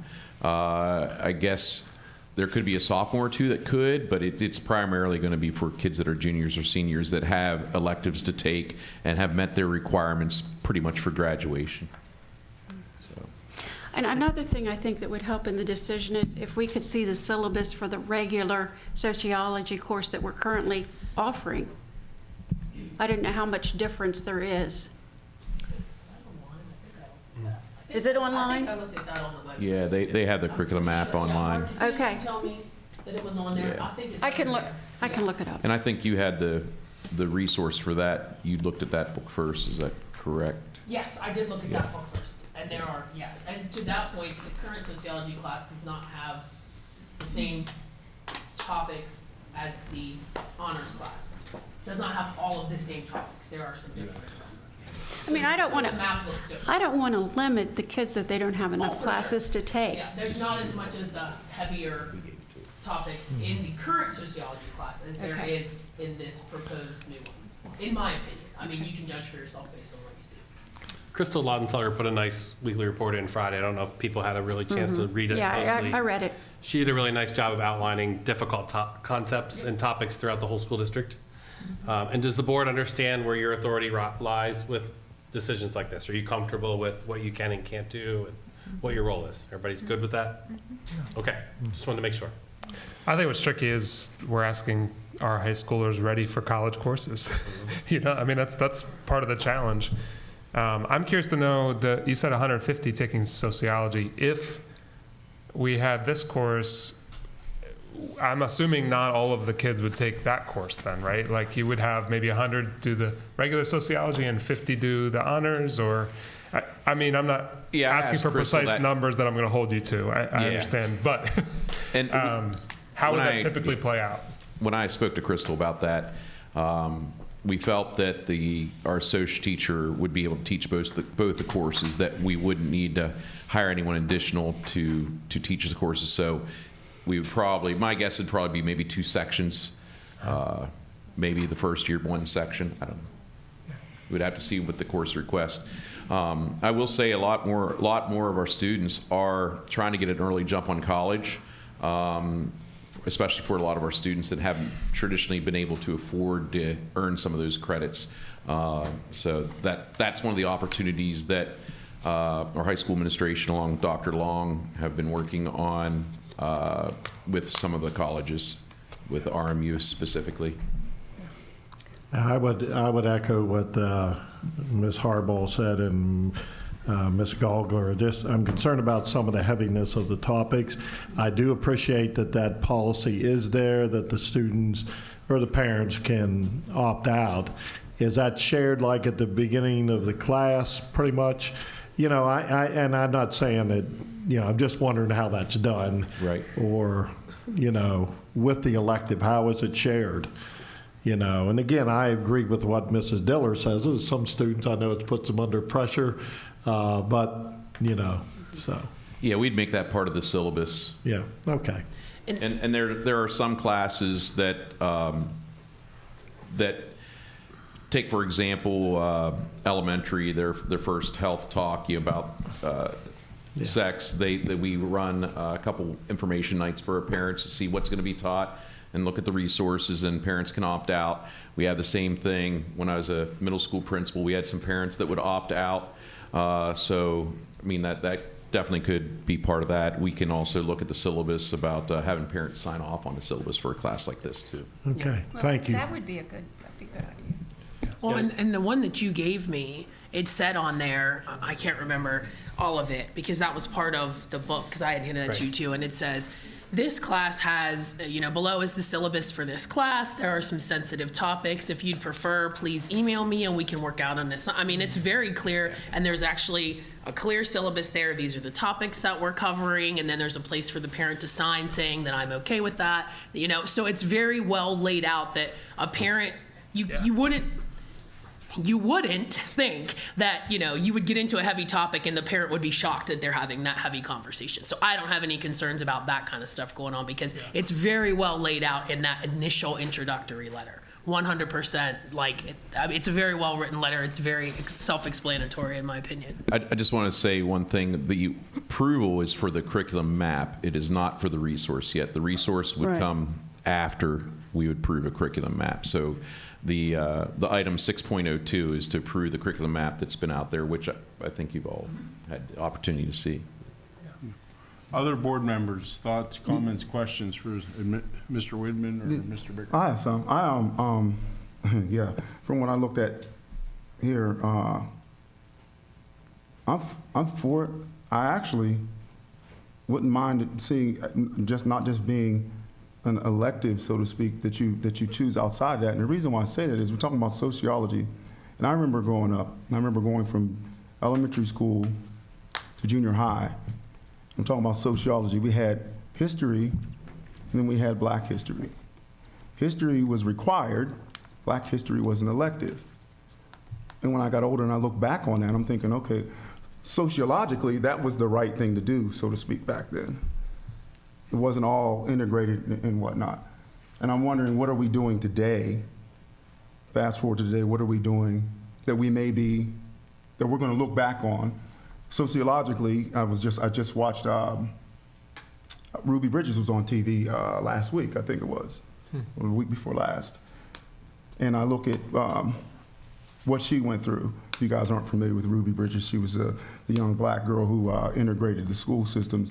And I look back on that and I see where people's stances were on that. And I actually keep a couple of pictures in my phone because of the mindset of someone holding up a noose to a little girl who's trying to go to school and get an education. Sociologically, that's what happened in this country. And I personally don't want to shy away from any of the ugliness. I want the greatness to be shown, and I want the ugliness to be shown too, so we don't go back down those pathways. And so when we're talking about, well, it has to be, well, your parents have to sign you up for this.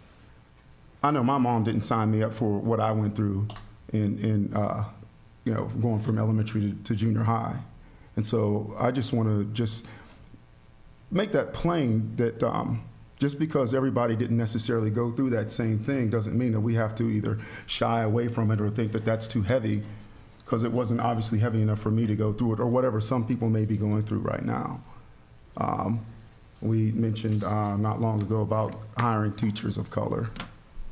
And one of the things sociologically, if you look back, the reason why, I know we said we look for teachers of color, but sociologically, whenever the desegregation came along, we lost a lot of black teachers. So there aren't a lot of black teachers in that space because of desegregation, if you look up the history on that.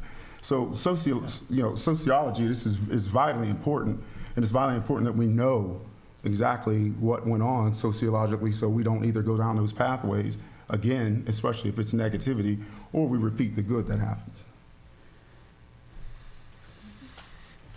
Mr. Herdick? Yeah, You're turning on your mic. I'm turning it on, and I'm going to say something. I was trying to wrap my head around an analogy or some sort of metaphor that I could put my head in the same space as some people that are concerned about this course. So I was wondering if there were going to be a nutrition course offered, advanced placement, and I was a vegan. In other words, I don't eat meat, I don't eat fish, chicken, and I don't drink milk or eat cheese. And a dairy farmer in Franklin County who doesn't understand plant-based nutrition, who thinks it's something evil or something socialistic or whatever kind of words they want to put on top of it, they simply don't understand the value of it. And I get that.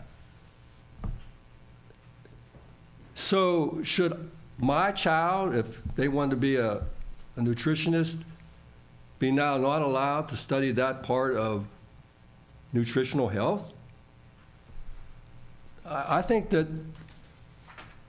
there will be things in curriculums that some community members just don't understand. There's a lot of things I don't understand, but we need to try to understand instead of just shutting off and saying no. So I'm open-minded, And if it's a college course that person's getting ready to move into college, let them be educated to the college level. We want our children to go to college to be ready to go, to compete with their peers, not be like in some backwater county in Pennsylvania that just doesn't get it. I would just like to respectfully say that was a very reductive thing to say, Mike, to people that are questioning this. I know you didn't mean it that way, but you basically just insinuated that those of us who are struggling with this are in some way trying to diminish the educational capacity here at Chambersburg. And I don't think that's how you meant to say it, but that's how it came across. I am genuinely trying to look at this from all angles, because it would be very easy for me to take my personal beliefs and say, absolutely not, it's not happening. And I think I have done a very good job of getting as much information as possible on a very subjective topic, which is what sociology is, because it can be presented in any which way you want. And that's a little bit different than a science or a meteorology. So just for me personally, I am not doing this to be combative. I am not doing this because I think I know what's best for all the children in the district. I am just genuinely trying to make what I believe is the best decision possible. And I would just really caution people to not make reductive statements and generalizations when they're speaking about other people's intentions. Thank you. And I appreciate all the due diligence you've done to get as much information as you can, Stephanie, but I guess my statement is basically meant to say, if a parent is okay, I would hate to see this get to the level where we need to know every word that a teacher's going to say in the classroom to deliver a particular content. The teachers have broad discretion to teach, and I'd like to give them that opportunity. And I really have a lot of confidence and faith in our teachers that they'll know the right thing to say at the time when they look at the classroom and they see the students in front of them and the body language. I have faith in teachers. They'll know what to say, what to do. Just a thought I have here. Obviously, there's spirited discussion and thoughts and a lot of deliberation for individual board members to still have. I am always a fan of options. I say it in my workplace all the time. I just love options. So the analogy I'm going to use it in a school board sense. I want to use tonight. So when we looked at a building project, right, we get presented options, right? This building, that building, or, you know, building X, Y, or Z, okay? And I know this came up, I believe, 2 weeks ago, that, you know, this curriculum is, you know, given to us by RMU, and, you know, we don't have a whole lot of flexibility with this curriculum, and maybe the end goal here is to provide college credits to students. So I guess my question is, you know, are there similar courses from maybe a different university that accomplishes the same thing with maybe not as much concern amongst board members? You know, is it maybe RMU is the only college that can offer this credit to you know, college and high school, or are there maybe two other universities who offer a similar course, and then the board could select between X, Y, or Z? I don't even know if that's possible. Well, I think that comes back to my question that was not a part of what we're supposed to be talking about right now. Do we really have a well-organized system of helping our students get these credits that are going to help them, or is it a hodgepodge of RMU and Shippensburg and Wilson and you know, I don't know the answer to my question, or I wouldn't be asking it. But I believe that we need to have a very clear pathway that a student has the opportunity at graduation to have X number of credits, and students need to know how to get on that pathway when they're in 9th grade, not whenever they're in 11th grade and, oh, well, I could have done this. And I actually heard this said by a student who graduated recently. If I had known that I could have done X, Y, and Z, I would have done it. So this is part of the rationale that I have for asking, inappropriately time-wise, but asking for more information as to what pathways are clearly defined and communicated to parents and students. Because you can't take back today. It's gone. And if your child is in 10th grade, you can't go back to 9th grade, regardless of whether you should have made a different choice or not. So my question to the board would be, and then it'll then may come back to Mr. Bigger and Mr. Widman, but are we ready to move this forward to a vote in 2 meetings? Or, Chris and Mr. Widman, what's the timeline? Does it hurt if this stays on the table? Or maybe the desire of the board is to get it off the table and vote it up or down, however that vote may be. So I guess that's maybe the debate right here. What our next steps are. Are we ready to We want vote? to debate it at 3 straight meetings. No, I'm fine to vote. Yeah. Item 10.01, we will have privilege of the floor. And keep in mind, we are not voting tonight. So, you'll actually get 2 opportunities to address the board before we vote. That's good. Yeah, I think just on a summary, you guys do your due diligence, you discuss items, you're doing a great job of discussing difficult issues, and so normal processes, give it a thumbs up, thumbs down. There's always other options and opportunities, so don't sweat over it too much, honestly. You have options of the opt-in and opt-out. You can do it specific to a subject, you can do it for the whole course. You have options as a board to say, we don't want the course. Like, these are all available to you, and don't feel as if it's not within your authority. We make recommendations, we bring them to you, and, where the consensus of the board is, where it is. The hard part on these topics is to try to get out of it still whole as a group. And that's always the challenge. But again, work yourself through it, ask additional questions. We provide information to help you make your best decision for you and as a board. So at this point, we would continue to have, since it's on the table, it would be on the agenda, take off and then vote. If you want to table it again or have more discussion, that's an option you have at that time. Okay. Good discussion. Obviously, I don't know, I wrote it down here. One of the board members made a comment, some concern, so there are some concerns here. Lease, item 6.03, lease agreement for K-8 Chromebooks. Dr. Long. This is a placeholder. Mrs. Walgamuth is sick today. Sure. So she has the lease and everything, and she will post it and give you all kinds of information when she gets back here from being sick.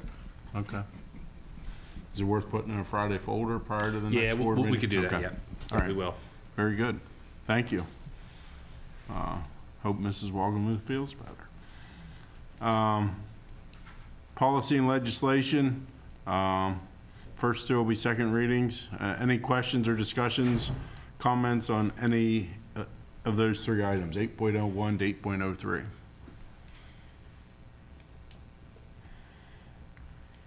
Okay. Much anticipated. 10.01, privilege of the floor. As I just said a couple minutes ago, the board isn't voting on anything tonight. And in our next meeting, there will be a privilege of the floor prior to the votes being placed or taken.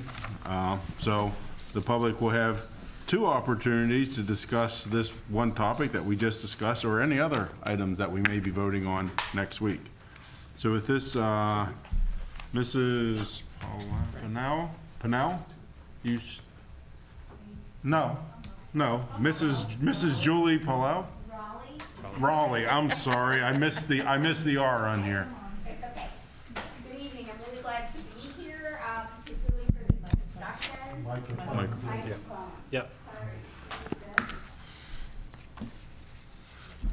Just tap on it and see if it's working on the top. Green light. Green light on. Need the green light. And hold it close. There you go. Hi. Hello. Good evening. I'm Julie Raleigh. I am the sociology professor at Wilson College. I've been teaching sociology at Wilson for 20 years. I've been teaching sociology for almost 30. With respect to whether or not some of your students are ready for a sociology class or an honors sociology class with this particular curriculum, I've seen that map. I would have to say yes. I've had several Cassius students in my courses over the years as dual enrollment students, and consistently in my almost 30 years of teaching sociology, particularly introductory sociology, students ask why they didn't learn this in high school. So I think your students are ready for it. They're able to do it. Some of my best students since I've been at Wilson have been Cassius dual enrollment students. With respect to the curriculum, I saw it, and it basically is what an introduction to sociology textbook looks like, has looked like for several decades with some changes. So I think this is pretty par for the course with respect to the subject matter that you're looking at in terms of, you know, the various sort of sections of sociology. I think one of them is sort of, you know, it has to do with sociological history and methods. And I think what's difficult about sociology, and I think you just all demonstrated that, is I think that when I ask students first day of class, how many of you have taken a psychology course in high school, many of them raise their hands. When I say how many of you have taken sociology, very few do. And I think that's because we're more comfortable with a psychological perspective because we live in a society that values the individual. And so we like to study the individual and we like to study and get to know ourselves. I would argue that sociology also provides us with an opportunity, perhaps, I think, right, I've been a sociologist for decades, perhaps an even stronger opportunity for us to know ourselves and for students to know themselves and their place in the world by understanding the social forces and the social institutions that shape who they are and how they behave. And so I think you would find that your students would do very well in a course like this. I also think in terms of educational opportunities to earn college credit, while I've had a lot of students who have been dual enrollment students, I'm guessing that they've come from families that have the economic resources to pay for a college course. If you can give them a college course that they wouldn't have to pay for, that they could take as part of their high school curriculum, then I think that would be very advantageous. So I just want to say, yes, sociology deals with very challenging topics. I guess I would have to agree with Mr. Thank you, Mrs. Raleigh. Is that my time? Yeah, that wasn't Dr. Long's cell phone ringing. Okay, sorry. Okay, sorry. I guess I don't know the protocol. Okay, no, I guess I just would really want to encourage you to enable your students to have this as a college credit opportunity. Thanks. Thank you. Mrs. Jordan. Oh, that's okay.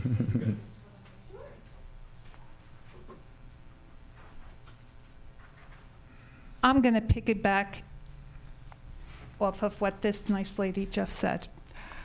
I had a very intelligent son, and he took a number of AP courses in high school. And I don't think one was sociology, but he did not take the test for AP courses, okay?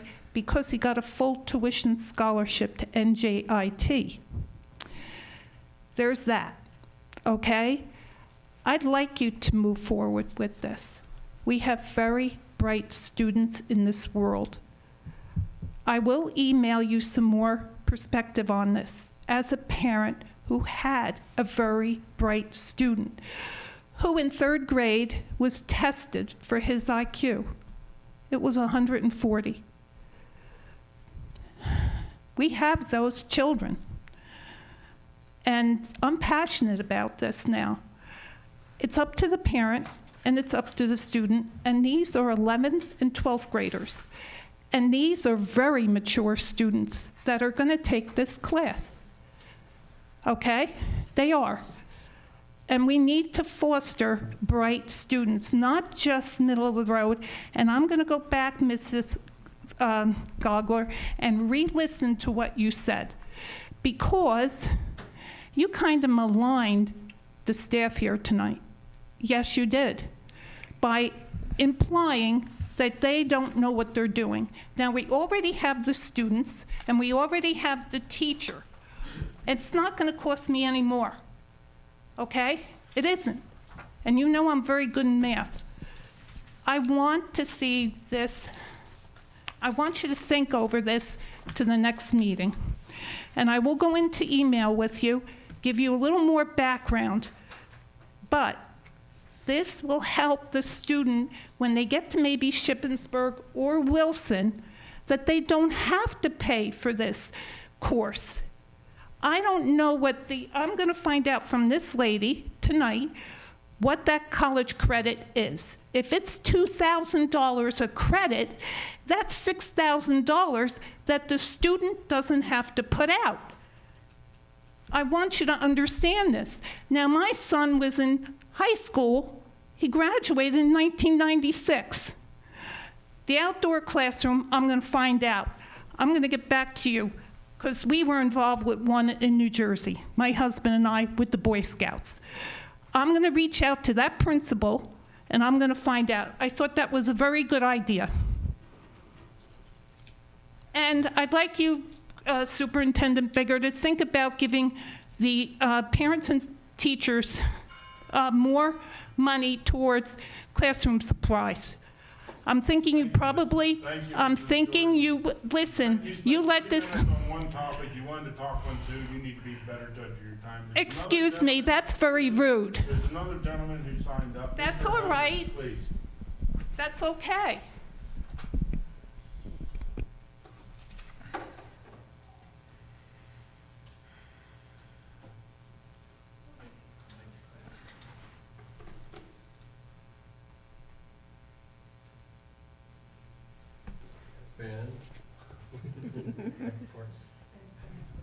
Thank you.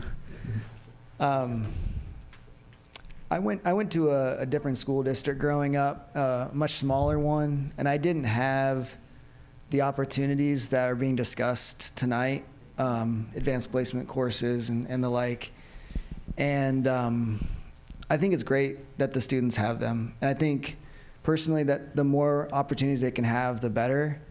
I went to college, and I went to college with a bunch of kids that went, it was a Missouri school. They, a lot of the kids were from Kansas City, St. Louis, big high schools, lots of opportunities. And their experience in college was very different than mine because of that. And so I think it's great. I have a daughter that's just getting into she's in kindergarten, she's just getting into it. I think it's great that she's in a place that is going to have these opportunities. So I'm excited for that. And I would encourage just broadly to take the opportunities to provide these courses to our students. Specific to this one, I would agree with those that have spoken that I feel that the kids that would be taking this class are ready. They are already living their lives discussing these hard topics with their friends. Sociology, like high school, is just an experience of learning how to be around your peers, being ready to go, being kicked out of the nest. They need to know how to have these conversations on hard topics. So I think it's great that we would have that opportunity for them to discuss the things that they're experiencing in their lives, their friends are experiencing, and to just have an opportunity to discuss that in a formal environment with the support of a teacher. I think it's a wonderful opportunity. So I'm in support of it, and thank you for your time. Thank you. Thank you.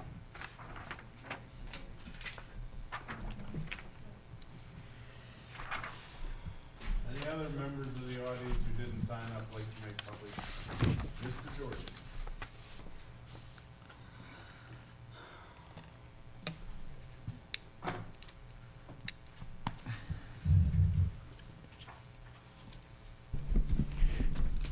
A week or so ago, I had the opportunity to attend the ribbon cutting of the new office opened over there.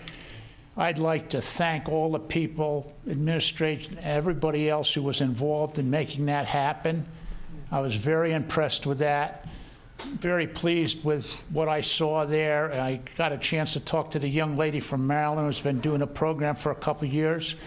I think it's going to be tremendously helpful in our district for all the different groups, whatever the nationalities, whatever we say coming in, to have that opportunity with the help from that staff that's going to be running that operation. And that's what one thing I would just really like to say. I was very impressed with that. So thank everybody involved if you can do that. I really appreciate that. And I guess the other thing I'd like to say is that when we sign up for stuff on there, if we hear stuff during a meeting and we come up with, like Ed said, 2 different topics and only talked about one, to do your timing a little better, I feel that's a bit inappropriate, because you let me come up here and talk, yet Valerie got to talk and she wrote down 2 things, but you thought she talked too long on one versus the other. And I think that's not appropriate to do that. She did go over a little, but other people go over too, so thank you. Thank you.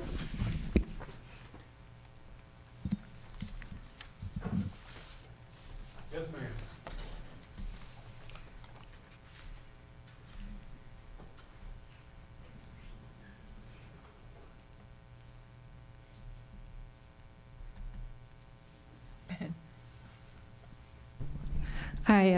I debated if I was going to share this, but I feel it's important. I'm not good when I don't have words in front of me, so I'm going off of what's in my head, and there's a lot in my head right now. But I suppose, my parents were always very involved in my education and often opted out of things that they didn't feel was appropriate for me. And that included Halloween celebrations in elementary school and, the like. When my son entered kindergarten and I started thinking through the school safety, that's a big concern, frankly, for every school, and emergency situations. And I reached out to staff at my son's elementary school saying, I really hope there's an opt-out for the potentially traumatic experience of being a kindergartner and learning how to run away from an active shooter. And a wise teacher said to me, I think it's a huge disservice to your son to opt out of this. And I took it to heart, and I'm glad she said that to me. Thank you.